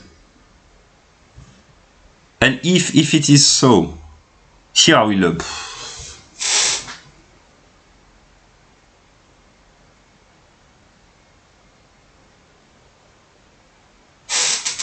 I talk to Apollonian drum. Apollonian drum. Whatever you are, whatever I am. Over the past few months, I've worked every day many hours to try to reach you. I have not done this consciously, but that was the sole purpose, maybe, to try to reach you. And eventually, you have written me an email, and you have probably started watching some of my videos, but there have been moments, and here I have decided consciously when I started to speak the truth randomly, but basically I am talking to God, and I exteriorize what I think at some moment, and I talk also to Stella. At some moments, and to everyone actually, but precisely, this is the insanity. When I'm alone in my room, I talk with myself, and here I know that whatever goes on the internet becomes the public property of mankind, and all humans, they are all one eventually. But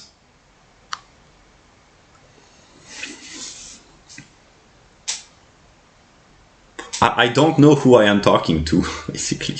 See, I know who I am talking to, but I don't know who receives my message, who watches my video, when, what do they know when they watch my videos, what do they don't know, what don't do they know, so whatever. So here I talk to myself.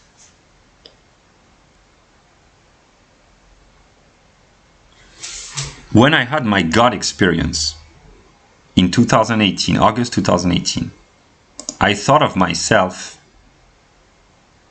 as being the one which had separated himself from himself. This is the self-negation of Odin in the mythology of Nordic Europe, and that this self-negation was evil because it was separation from God, but that this was the negation which had brought forth Stella as a principle, but eventually as a Stella at some level, and this negation, this separation of self from the one, is what produced love and beauty and attraction. So it's Aphrodite, Freya, and an Eros in a way, the will to be reunited or whatever.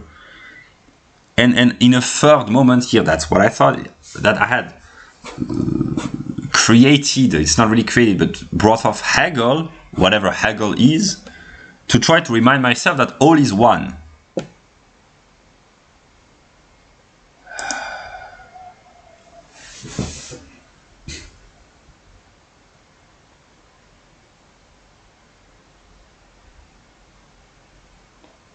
But I think of myself as being, when I think more or less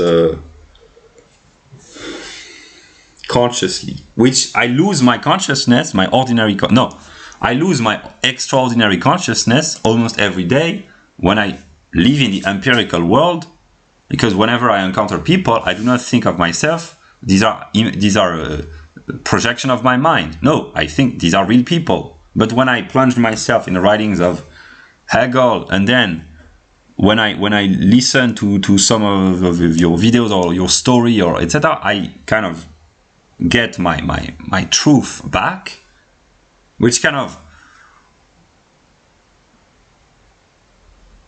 makes me a little bit insane because it's so far removed from ordinary consciousness, but whatever.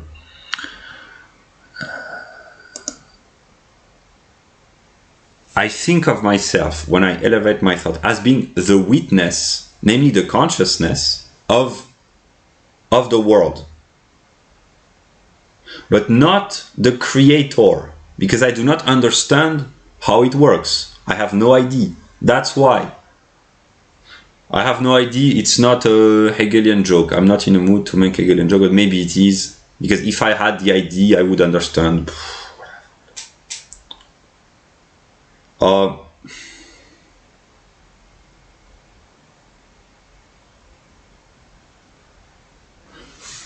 The theory of the 30-70% God. The 30% God, he probably knows how it works, but I don't. And he knows that I don't know. Is the world real? It has to be in a way, but if this is so, I cannot help. If really the world is projected by my mind, I cannot help but think that I am a genius and that I am amazing. If this is so, but I suffer because first I tend to I don't really believe this, or I don't know how it works, and no one else knows this either. And then there are the problems that all the negative things, all the evils in reality, if I'm it's not easy. They are reflections of me. That's the moral. But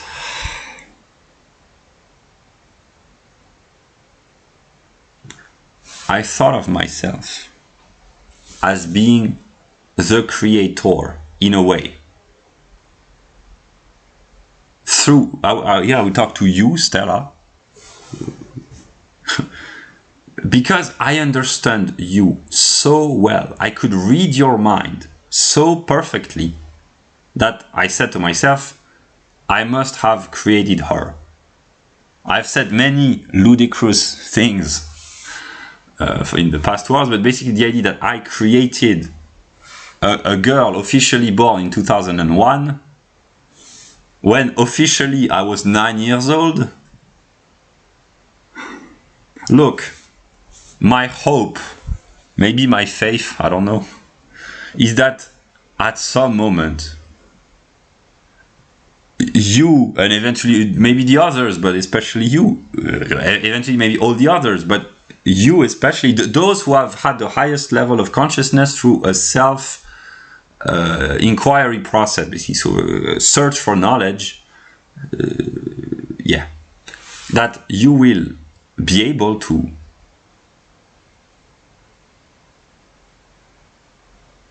understand the kind of madness that I've experienced and still do.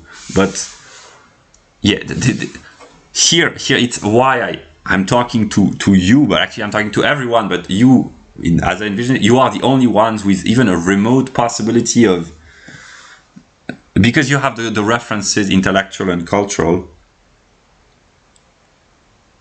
And those living in cuckoo land, maybe they could partly understand, but actually no. But at some moment, eventually, yes. But here I use our mythology. I speak as a European.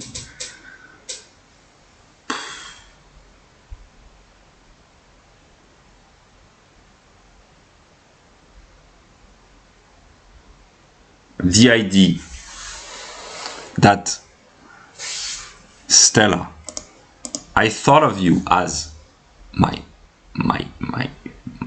potential girlfriend, also my potential wife, and eventually my daughter, and also, if I'm consistent, because I have learned so much thanks to because of it, let's say thanks to the spiritual experiences that I had with you, you are kind of my mother spiritually, which is also the case with Marie Cachet, and you are partly my brother spiritually, but also my father, in the sense that my first spiritual experiences was with you, so I was spiritually born thanks to you. So this is here the insanity. And I thought of you, Vag, as my father, but then you are kind of my son also. And here only Apollonian Jerome, here I will smile and laugh, but only Apollonian Jerome, by having the opportunity to read Hegel and the Hermetic tradition, you might even remotely understand the kind of insanity. That's why I have given up on trying to consciously plan, because reality is so ludicrously complex. And here, let us try to solve one of the problems about the conspiracy theories. Mostly you have been to imagine that the elites, what you call elites, are capable of manipulating us. Here I talk as a European god. The level of complexity in my mind is so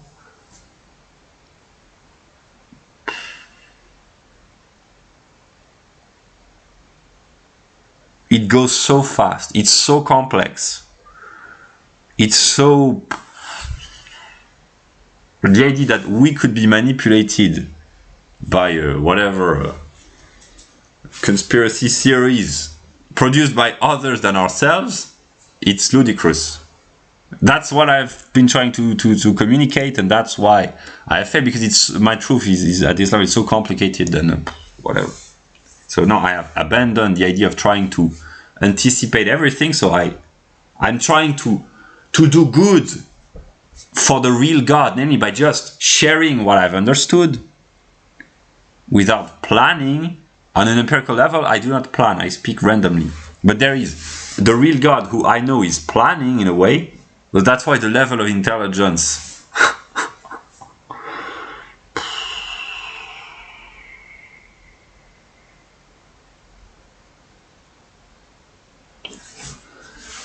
I have thought about trying to antagonize you spiritually.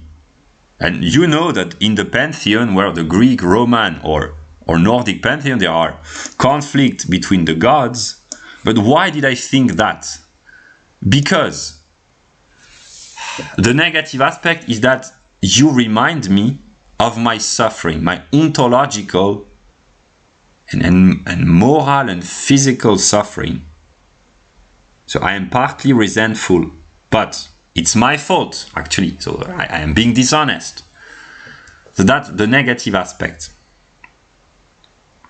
But the other aspect, which is slightly more noble or aristocratic, maybe that's a delusion, but that's what I think, is that we, here I speak as the community of European gods, we are so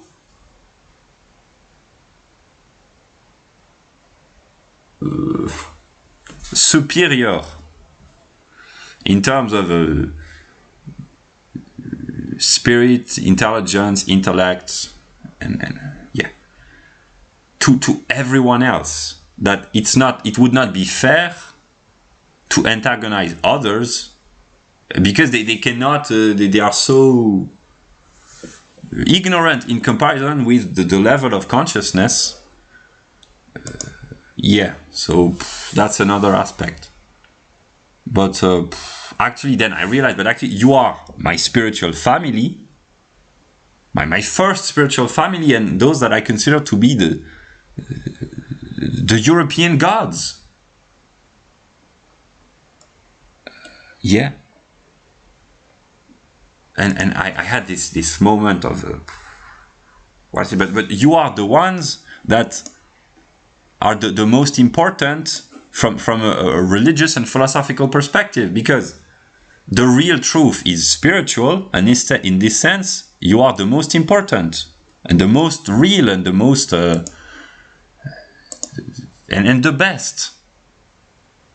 But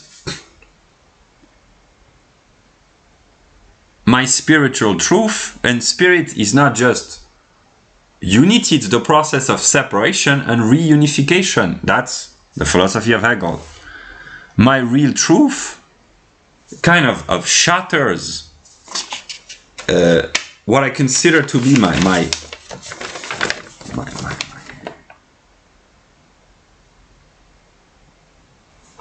personal truth, which is also partly the truth, because truth is a process which consists in self-separation and re-establishing of identity. So when I think about the spiritual experiences that I've had with you, it kind of ruins completely, I mean not completely, but it ruins my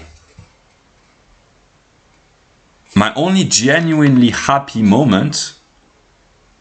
Because in order to be genuinely happy, one has to be happy to be with another, to share being with another, joyfully and peacefully and with love. And I have only experienced this with my teenage sweetheart.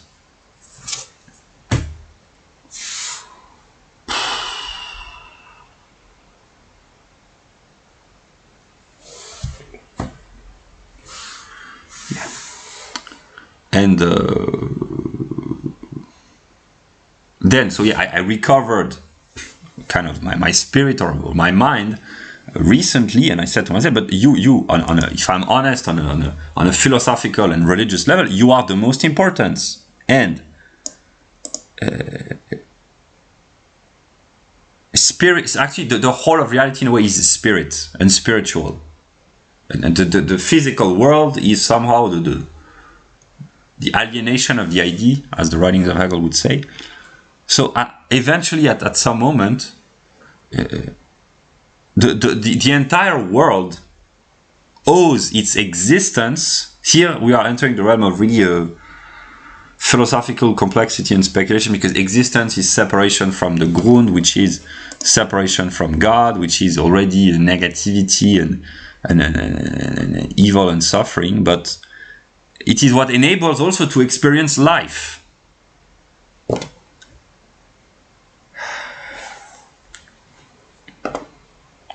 I repeat what I said earlier. I have thought of you as being some sort of the advisors of the architect, which at some level is me, but not on a conscious level. But you are some sort of my advisors, and eventually everyone will have to know the truth. And one of the reasons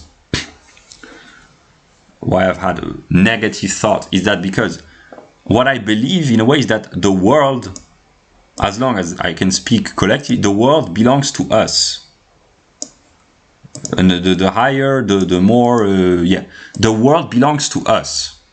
So in the sense, I'm a typical European or even German supremacist. The world belongs to us. Yeah.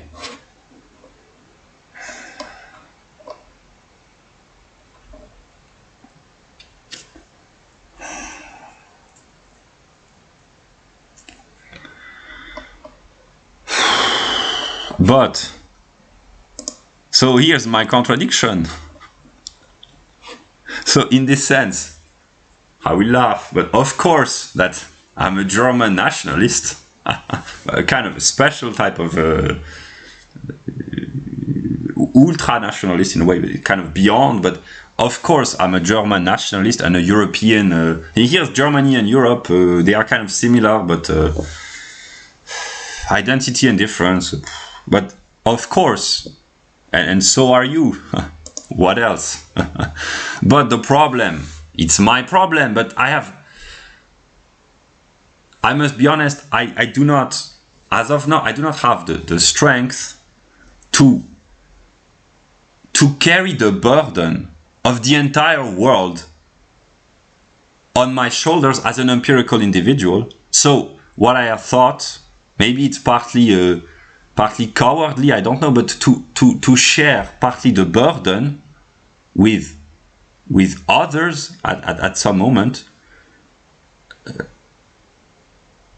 But basically, because if I am all alone in my room and if I start to talk alone, which I am doing, this is insanity. So what I have thought, I will try to realize, is that I would like our community, but eventually I know that everyone potentially watches this, but I am honest with God, partly with myself, with you, with whoever watches this.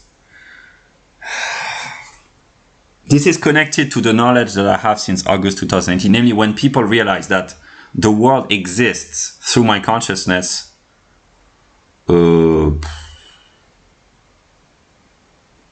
Systemic contradiction. Yeah. But I have thought that I would share the burden, but also the joys and the privilege in a way. That's where the gift and the curse, the burden and the privilege, they coincide in a way with you.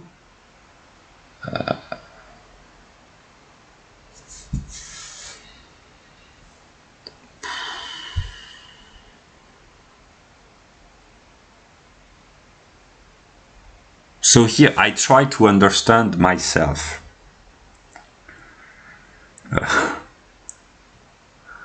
Of course, I'm a German nationalist. But that's the problem. And here, when I'm in this kind of mood, I would like to joyfully share my joy with you, and I would like you to laugh at my jokes, because I know that you would find this funny eventually. Of course we are German nationalists. What did you expect?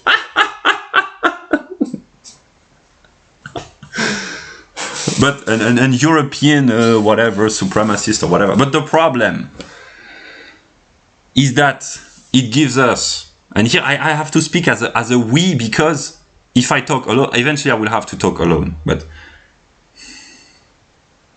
it gives us a sense of responsibility to all others, because if it is our world, it is our problems, and I can speak as an individual. I know that this is my world, and I know that all the problems are my problems.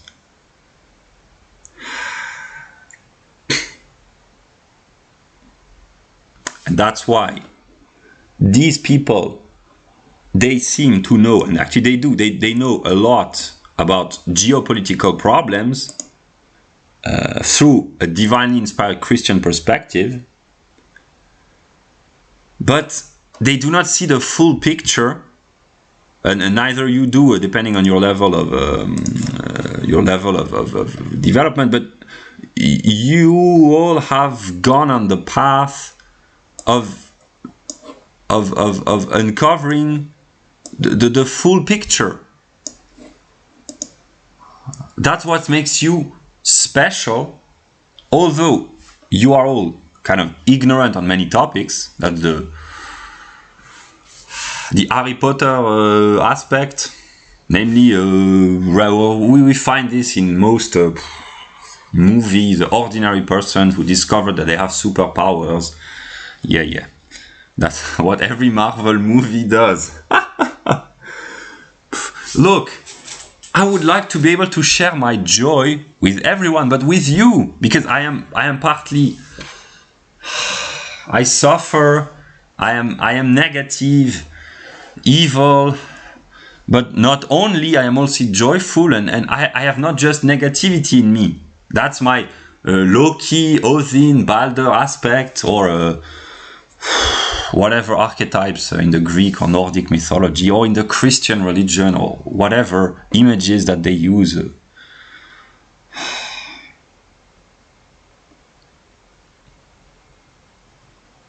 I will be honest.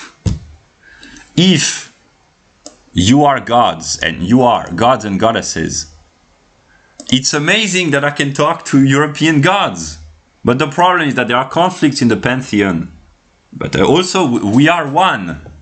And the ability to be able to talk to European gods, whether they are Nordic, Greek, or Roman, or whatever, it's amazing. But you are all asleep. And here I will make a little bit of antagonism. You have become so stupid that you do not even remember that you are gods and goddesses. Do I have to teach you everything?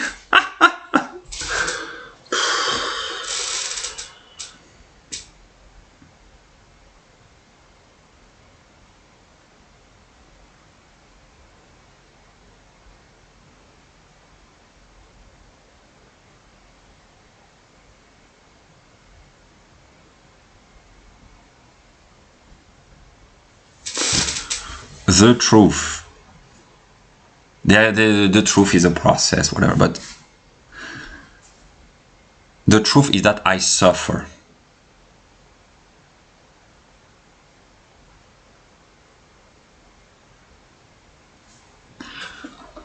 Whatever or whoever I am, but what I've discovered recently is that even if, and it's very difficult to accept, but even if I am God, or whatever, God is just a word, one might say. No, it's more than that. It's yeah, but even if I am God, or maybe because I am God, I suffer. Whatever my level of consciousness, if I'm the good God, the bad God, the negative God, the inspired God, the God of joy, the God of love, the God of whatever, I suffer. That's why eventually all humans suffer, because they are made in the image of God. But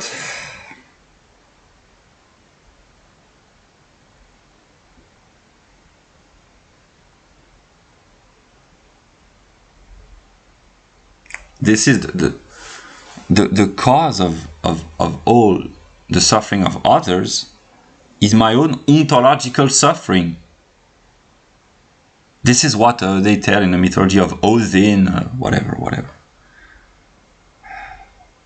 But precisely, maybe the reason why, there are many reasons, but why you are on this list is that with you, I imagine myself as being able to talk about religion, Greek, Roman, Nordic, but also Christian and also other religions, Indian, etc. And also about philosophy. So maybe, not maybe, I know that you are the ones that I can talk to, although I am talking to myself.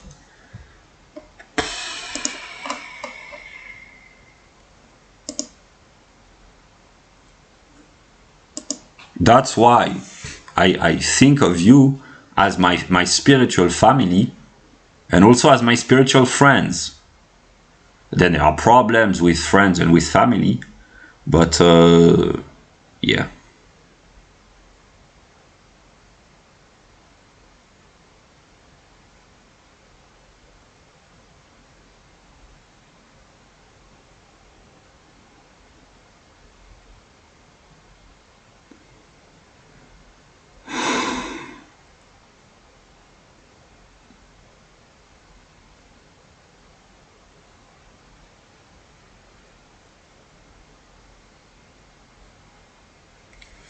Another way of saying is that I don't know who I am talking to, but whoever hears this, or and at some level only I can hear this, that's part of the insanity.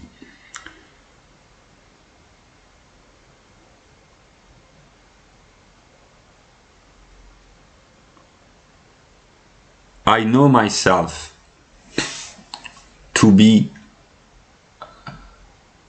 the cause of all problems.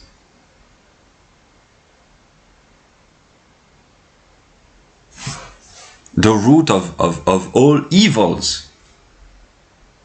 That's what the Nordic mythology calls Loki, and what the Christians call Lucifer, Satan, or whatever. But when I think of myself as being the root of all problems, all evils, all wrongs, I said to myself, but wait, if I have if I unconsciously produce all the world's problems, then I do not just produce the problems, I also produce everything else. So there's this conflict within me between my negative self that I try to abolish, and I don't know if it's my positive self, but partly it is. Namely, in order to find balance, what I've said to myself over the past few months is that I am not just the cause of all problems, I am also the cause of all good aspects. And then I think of myself, in this case, as being somehow the creator, although I've never experienced myself of having been in a process of creating reality. Yeah, but let us talk about the creator. Stella, I thought that I had created you somehow because I could read your mind so perfectly.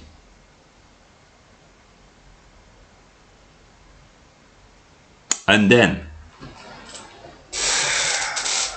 there have been negative experiences for myself associated with you, Stella. You are not responsible, but it's my responsibility, but simply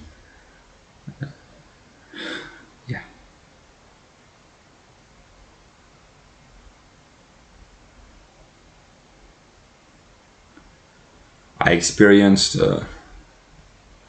self-inflicted punishment, one might say, and it made me understood that somehow I must have had created my suffering as well, because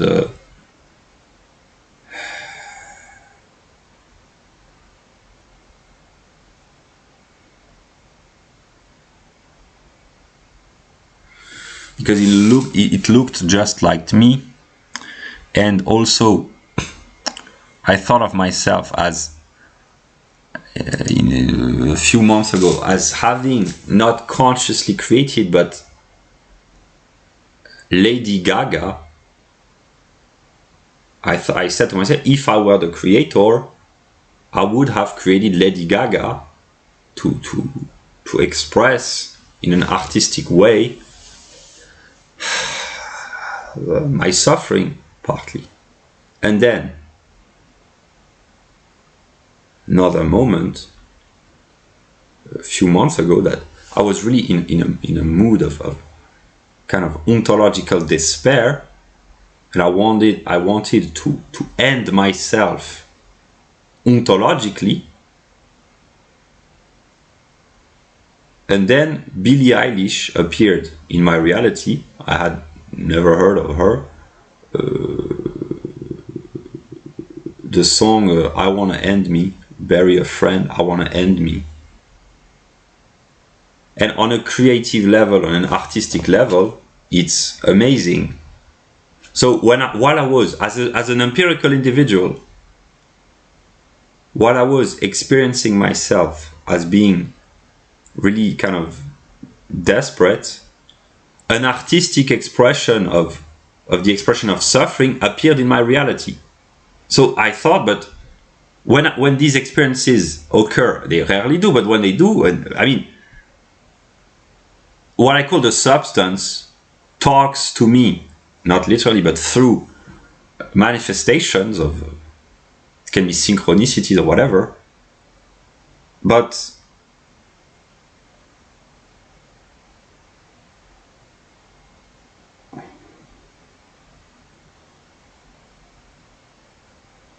when really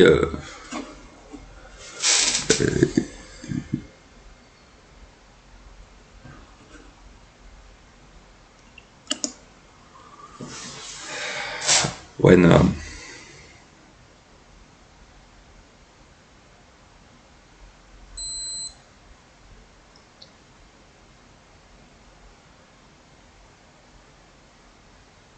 sometimes when these kind of events occur, I think of myself as being the creator, but I do not really experience myself as such, because I don't know how it works. The the projection in real time of a spatial and temporal world.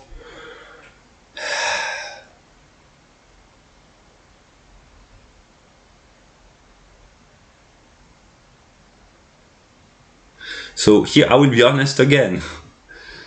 I suffer because I have experienced myself and still do party as being some sort of a parasite, because I just borrow ideas from others. And in this sense, I owe to most of you a lot, especially Stella, but also Apollonian Gerb, Varg and Marie, and Forgotten Roots, and Caroline, and Hyperborean. And I haven't had the opportunity to follow you for a very long time, but most of these people, I owe you a lot intellectually and spiritually. Most of my best ideas, I have borrowed them and reformulated them from you. And all the artists in modern pop culture and all the philosophers, I mean all the achievers and the creators, I experience myself as being some sort of a parasite, because I just borrow their ideas, their songs, their books. That's the problem of Hegel, etc., etc.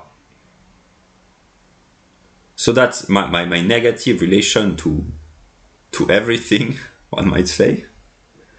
But there are other moments when I say to myself, but maybe I have unconsciously created this world. And when I do, I cannot help but be fascinated and kind of proud of you, but of everything else in a way. Even, I mean, everything else. Well, no, precisely. But there are really embarrassing things. But in this moment, I try to balance myself, and by saying, okay, if, here I will use the God, if God created really everything, there is a lot of amazing aspects. It's amazing in a way, but the kind of the failures within everything, well, if I had to talk for God, I would say you can't succeed every time. There has to be failures even within the greatest creations in a way. But yeah.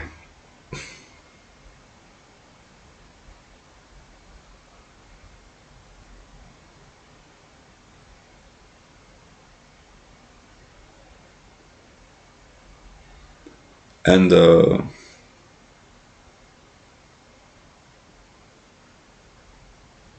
yeah.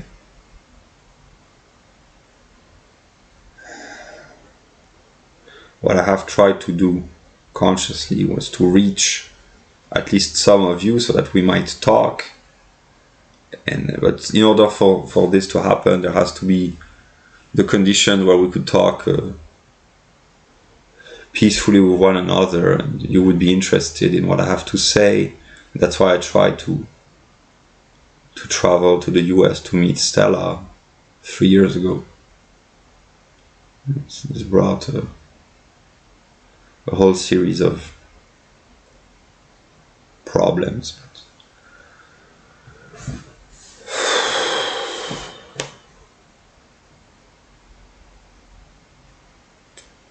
I'm kind of getting tired on an empirical level, and I haven't slept a lot. I have slept 4 hours over the past 2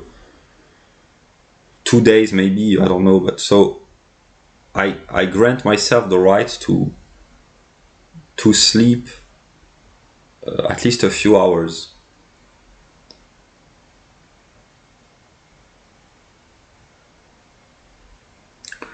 And I also suffer because I have worked a lot. I mean, it's not really work.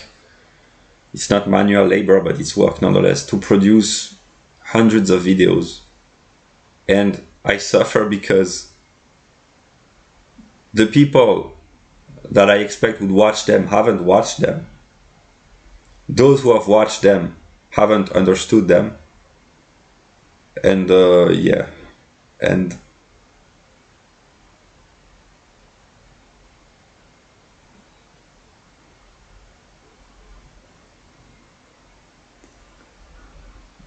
one of the way in which I could express one of my many problems, that I have experienced apocalyptic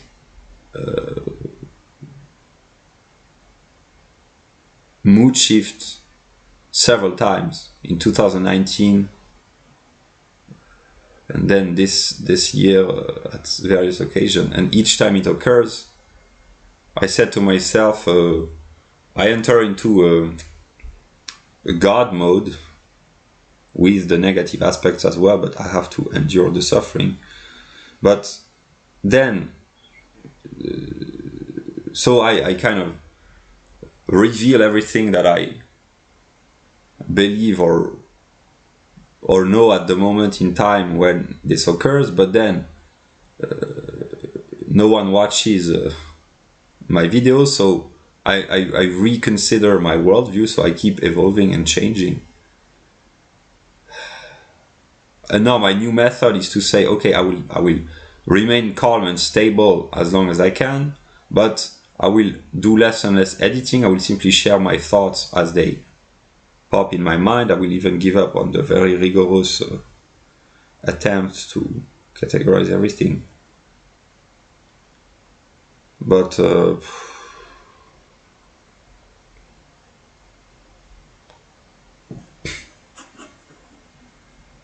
that's why I partly think of myself as a stan in the song by Eminem. Namely, I write, I don't write letters, but I make videos for my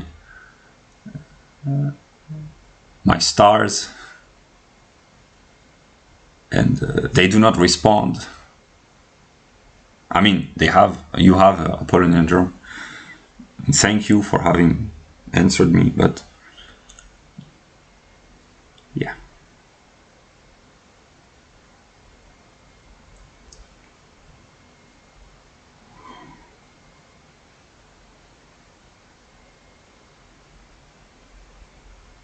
I could simplify what happened in August 2018.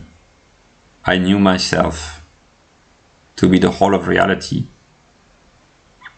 which this knowledge contains all other subsequent contradictions. I didn't think about this at first. I was so shocked and so amazed and so shaken in a way, or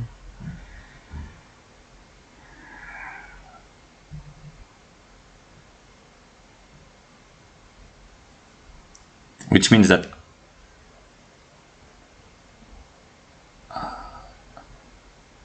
this is the spiritual truth, that my biological family is not real.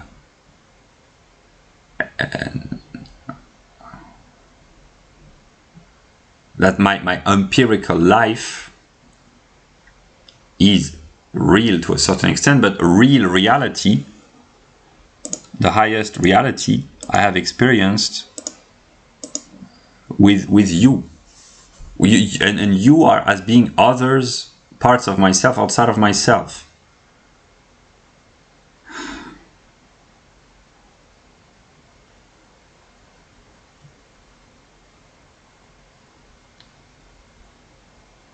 I have tried, and I'm still trying in a way to solve most of the problems of the empirical world, but I don't know how long the world will last. I don't know how I will live after my death, in what form, as a pure mind, as a soul, as a spirit, as a consciousness. I don't know. And I will be honest again, I would have liked, on a conscious level, on an empirical, I would have liked to be able to peacefully talk and peacefully, privately with the most enlightened of you, so that you would help me answer some of my fundamental ontological question, existential question. And when I tried to do this with Stella, it turned into a religious disaster. That's why I do not trust myself, because whatever I do, I seem to provoke problems.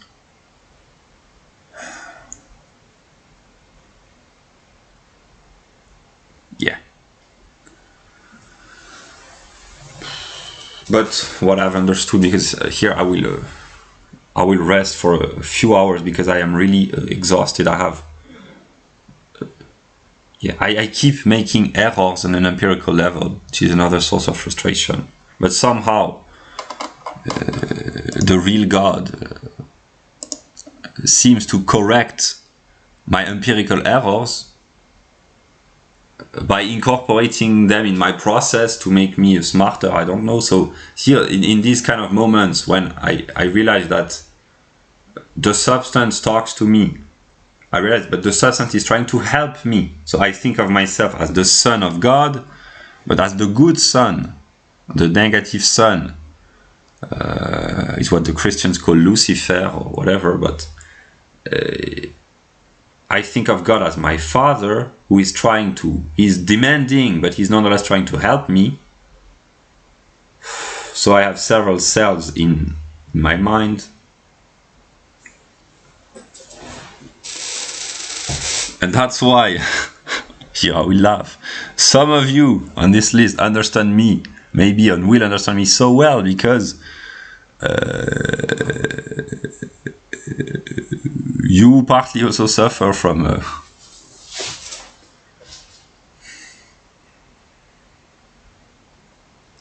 identity issues on a psychological level. Not just psychological, but yeah.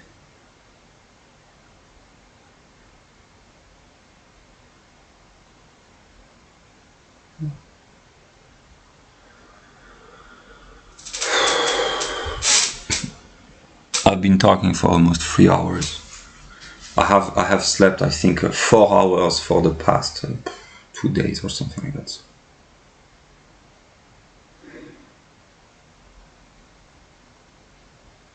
I have to die soon, in the coming days or weeks. I don't know. I have to die, and I know that I will somehow survive my own death in a way. But will the world survive me, in the sense that will I be conscious of the world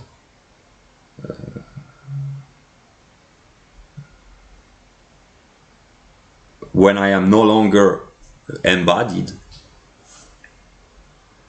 I don't know. I don't know.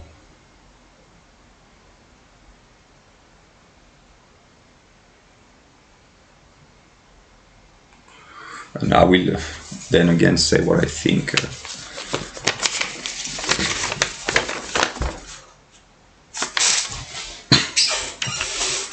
Spiritually, love is the relation of spirit to itself. So in a way, you are the ones that I love the most spiritually. Because this is my spirit living inside you and your spirit living in me. And when we recognize each other, we fall in love. That's why I'm a great lover. That's probably the Eros archetype or whatever. I would like to be able to share my joy with you, not just my negativity or my absence, but my joy. Because I have been joyful not only, but when associating the idea of you with me or being aware of that. But yeah, but so on a spiritual level, love is the love of spirit for itself, outside of itself. That's real spiritual love. But my view of love, as I've had and still do, is being present with an other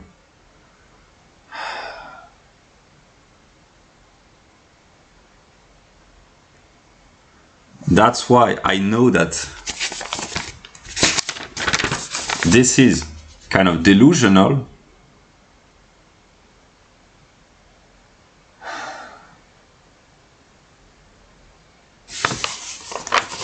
But it's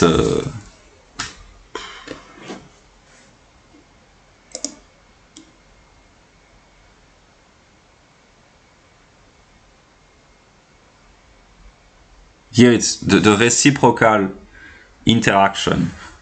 My love for Louison, the way I understand this, as of now, on an empirical level, my teenage romance has led me to recreate, reconstruct, reimagine, or discover whatever, what I call Europe, which is actually Germany, but Europe would be just an aspect and Germany would be the totality. Maybe that's the formal definition, but it is Germany which brings forth Europe, although maybe it's the opposite as well, but whatever.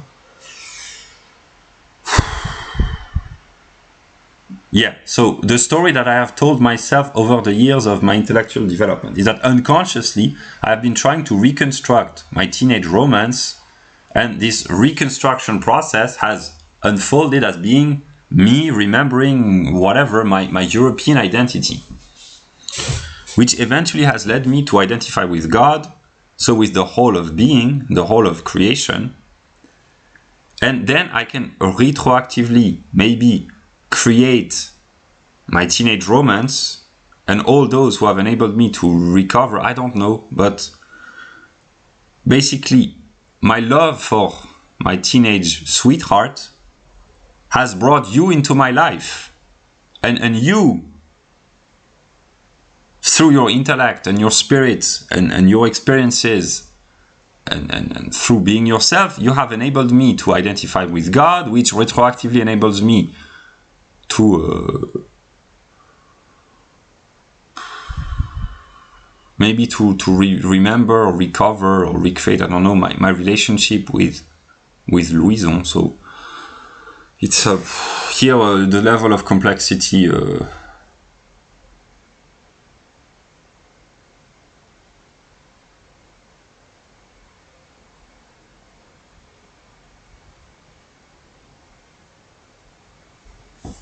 I will say what I think, but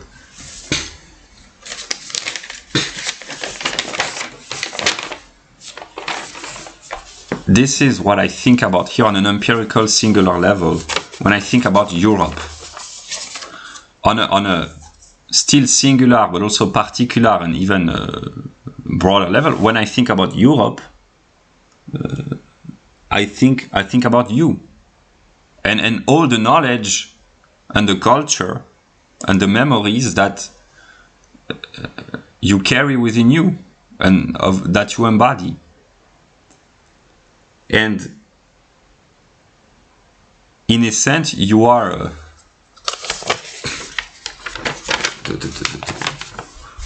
the intellectual, cultural, spiritual, artistic expression of my love for Europe.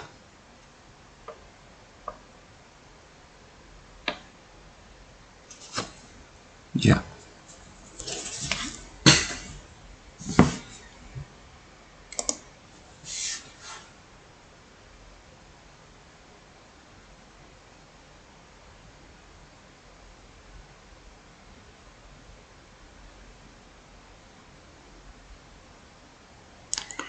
And I know myself to be indebted to all the others, to you, and to all other humans, and to God, for having experienced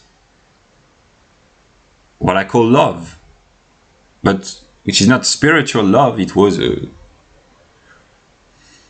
human love, maybe. So I owe a debt to everyone, in a way. And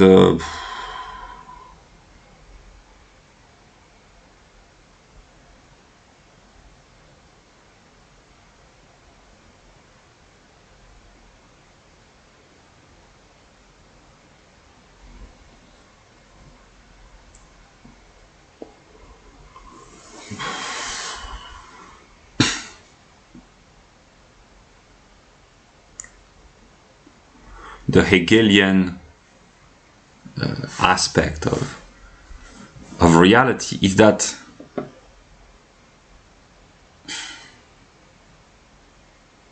I know that everything is interconnected somehow, and that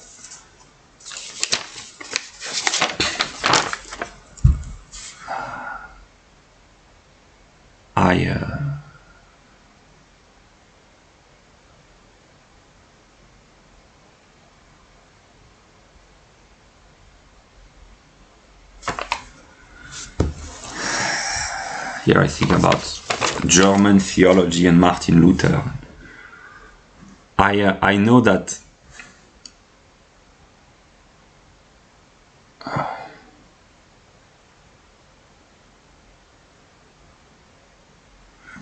I have to love everything eventually,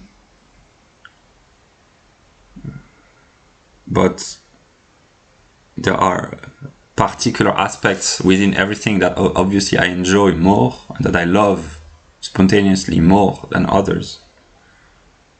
And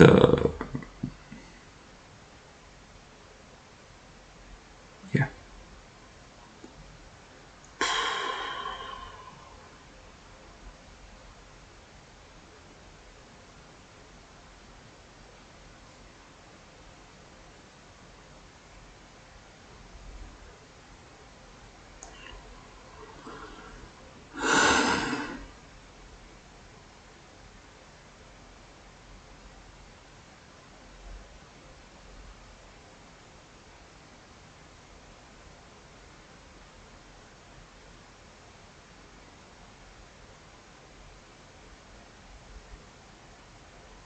I know that I have to die, that I will survive somehow my own death. I know that I have to be blamed for all the wrongs ever perpetrated by anyone.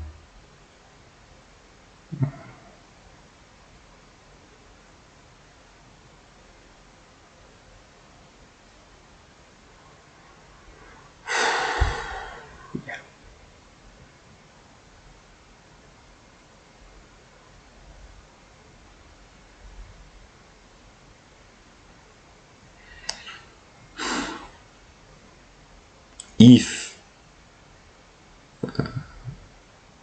we, the people, the European gods and goddesses, as I call them, as I call you, the Hyperboreans maybe, or anyone else, can somehow, at some moment, in unity, although we will know ourselves to be one, but we will nonetheless have the ability to talk with one another, I don't know.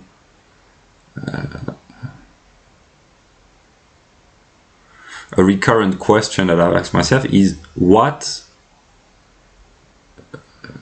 and here I think about men, what would you have done?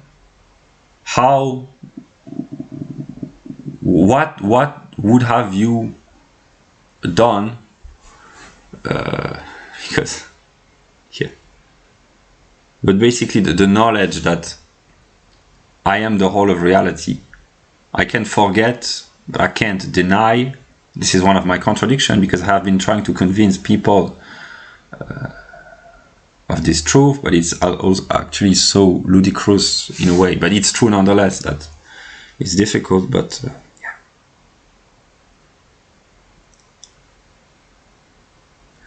I know that reality will change fundamentally probably when my truth that now I share publicly with potentially everyone, but very few people, if none at all, watch my videos, but eventually when I will have no choice, but that's what I willingly do as of now, but at some moment I will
my hope maybe is that you will be able to connect with one another and with all others somehow through the mind or the spirit or whatever. And I have decided that I can only share links, and because I will stop wasting time working on planning to make videos. This is my kind of apocalyptic mode, but because I have, here's one of my other contradictions.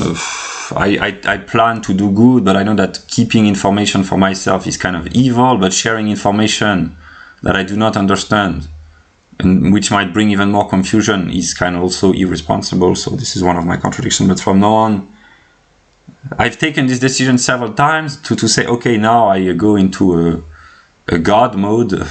But God mode simply consists in saying, I know that the world only exists because of my consciousness. And when I say this on the internet, as of now, no one cares. But if I said this to the first person in the street that I encounter, they will say, okay, you belong to into a mental asylum. And I'm okay with the idea of being classified as clinically insane, but I nonetheless have a sense of duty, one might say. I try to share my knowledge with others on the internet so that others might be enlightened, because I am the light. I can be darkness, etc., but I am also light. If I talk to the ordinary person in the street and said to him or her my truth, I would be brought to a mental asylum. Yeah, I have no problem with that as of now, but I have a problem because it would prevent me from communicating ideas which I know are important to some extent. Some ideas, I mean, and yeah.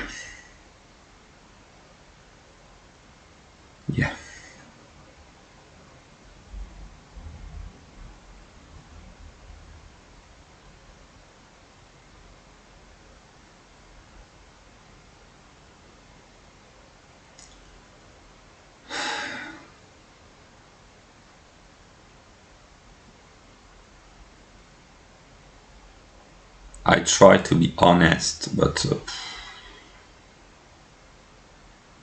the idea that God lives in my mind, that I'm in a conflict with myself to try to be honest to God, but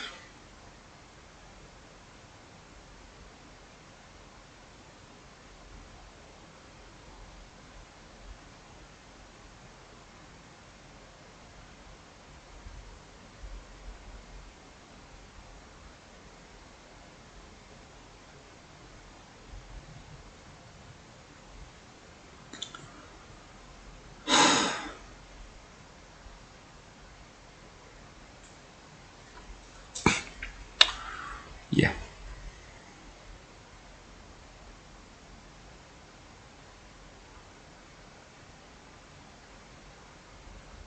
I know that I have to be negated. I have to negate myself so that my spirit shall be brought to life. Yeah.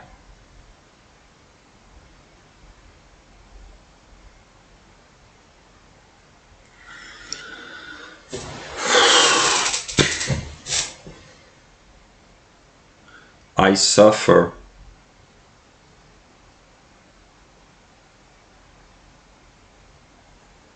if I suffer because I am the negative.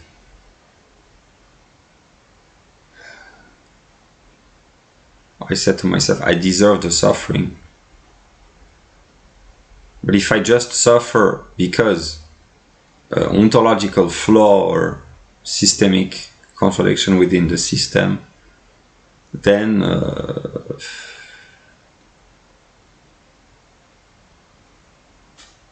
yeah.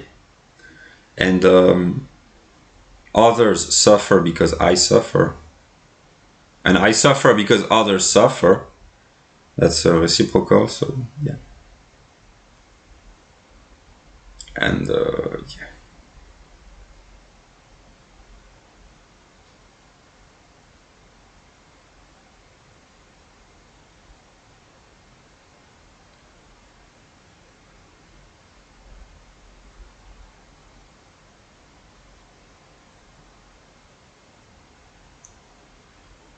Yeah.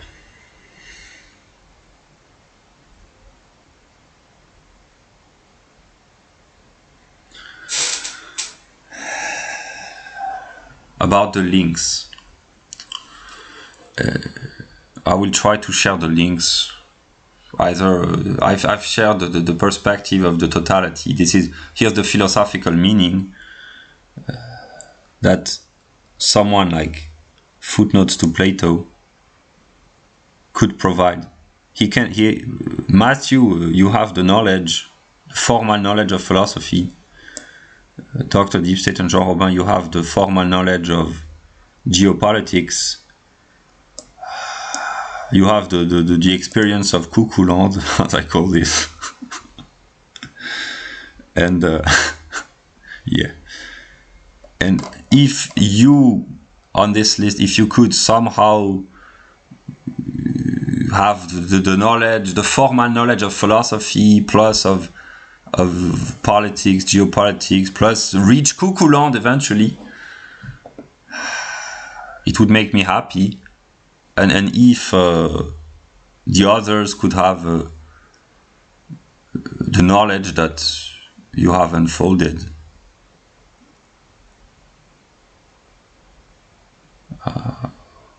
so here's kind of strange, because here's also why you are so much like me, all of you in a sense, but mostly those four people that I really. But actually, most of you, because these four, because you have gone through really a constant, restless process of accumulating knowledge and understanding, whether done consciously or unconsciously, but you are the most restless, and in a way you are the smartest, not formally, but with all the aspects of intelligence. And actually, but this has been the path for most of you, but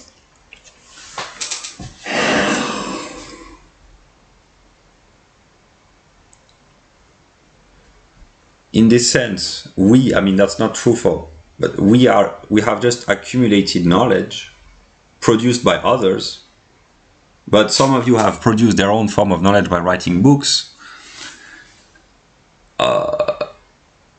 But we have just gathered knowledge. But although I think of ourselves as being, maybe at some level, the creators, our lives as of now has consisted in accumulating knowledge. So yeah, that's kind of strange.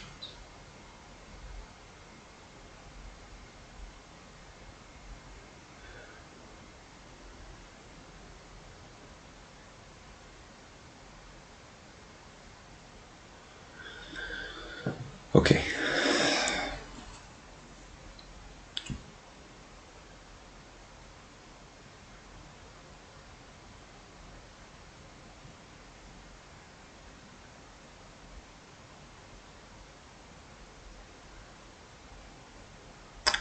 Another source of frustration for myself is that if I am God, completely, I would like.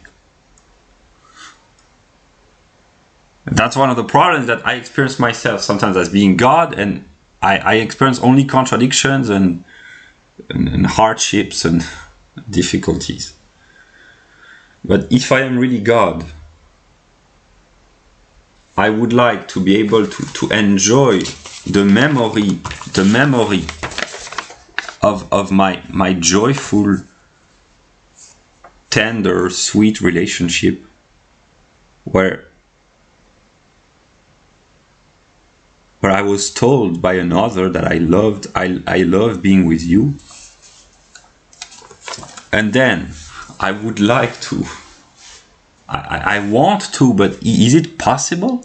At some moment, within maybe the when everything is molded within whatever, the one,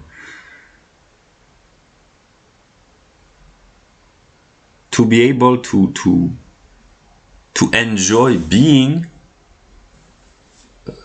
with my spiritual family, my first spiritual family, and maybe my most real, in terms of spirit, spiritual family, and to be with you, whether in mind or in spirit, or and to say I love being with you or being connected. Although when it happens, I don't know, will I talk to myself through you? I don't know. And yeah, I will talk about this as well. And then the third will be the German metaphysician. I would like to. Is that possible? I want to, at some level, to be able. No, I think it's not possible, because I mean, but if it is, I don't know. No, but just to have the perspective of German metaphysicians, Nietzsche, Hegel, Heidegger, Leibniz, Kant, etc., Fichte, Schelling, to ask them, what do you think of me? Yeah. And hopefully they would say, okay, you're pretty good. Yeah. But yeah, I will talk now. The problem with talking to people, I've already said this in videos that no one has watched, or those who have watched could not understand, probably. I experienced being confronted by the dialectics while being aware with my biological mother and my biological sister, to see almost in real time that the other who speaks to me is just a program. And when it happens, I became internally, I kind of became negative.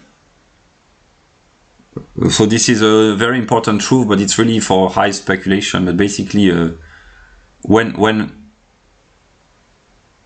I cannot speak, I am frustrated, except if it's just because I want to be left alone. But when I would like to talk to others specifically and I can't reach them, I am frustrated.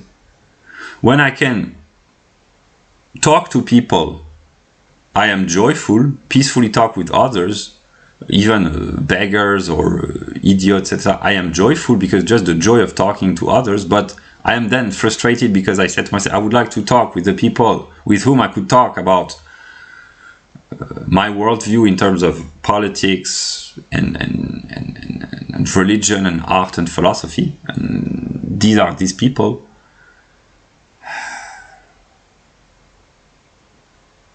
And also, I would probably enjoy talking peacefully with these people, mostly with Matthew, because he shared the same references. That's the spiritual connection in a way.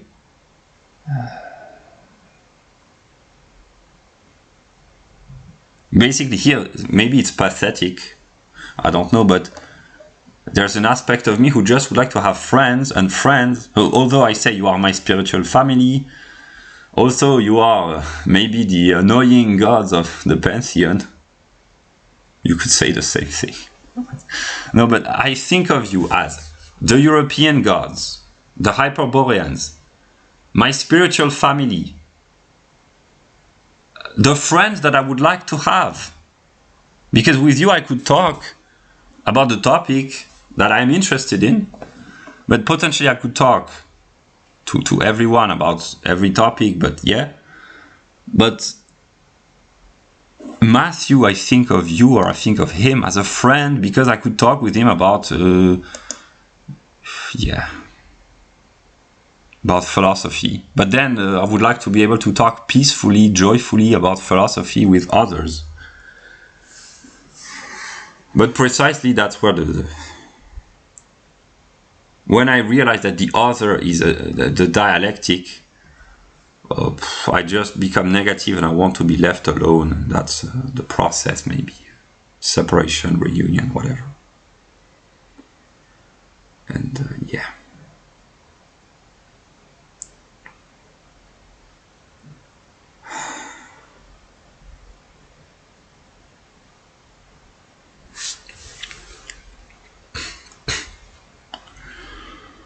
I will stop the video now. I will probably make another video tomorrow. I will just take a few hours of rest because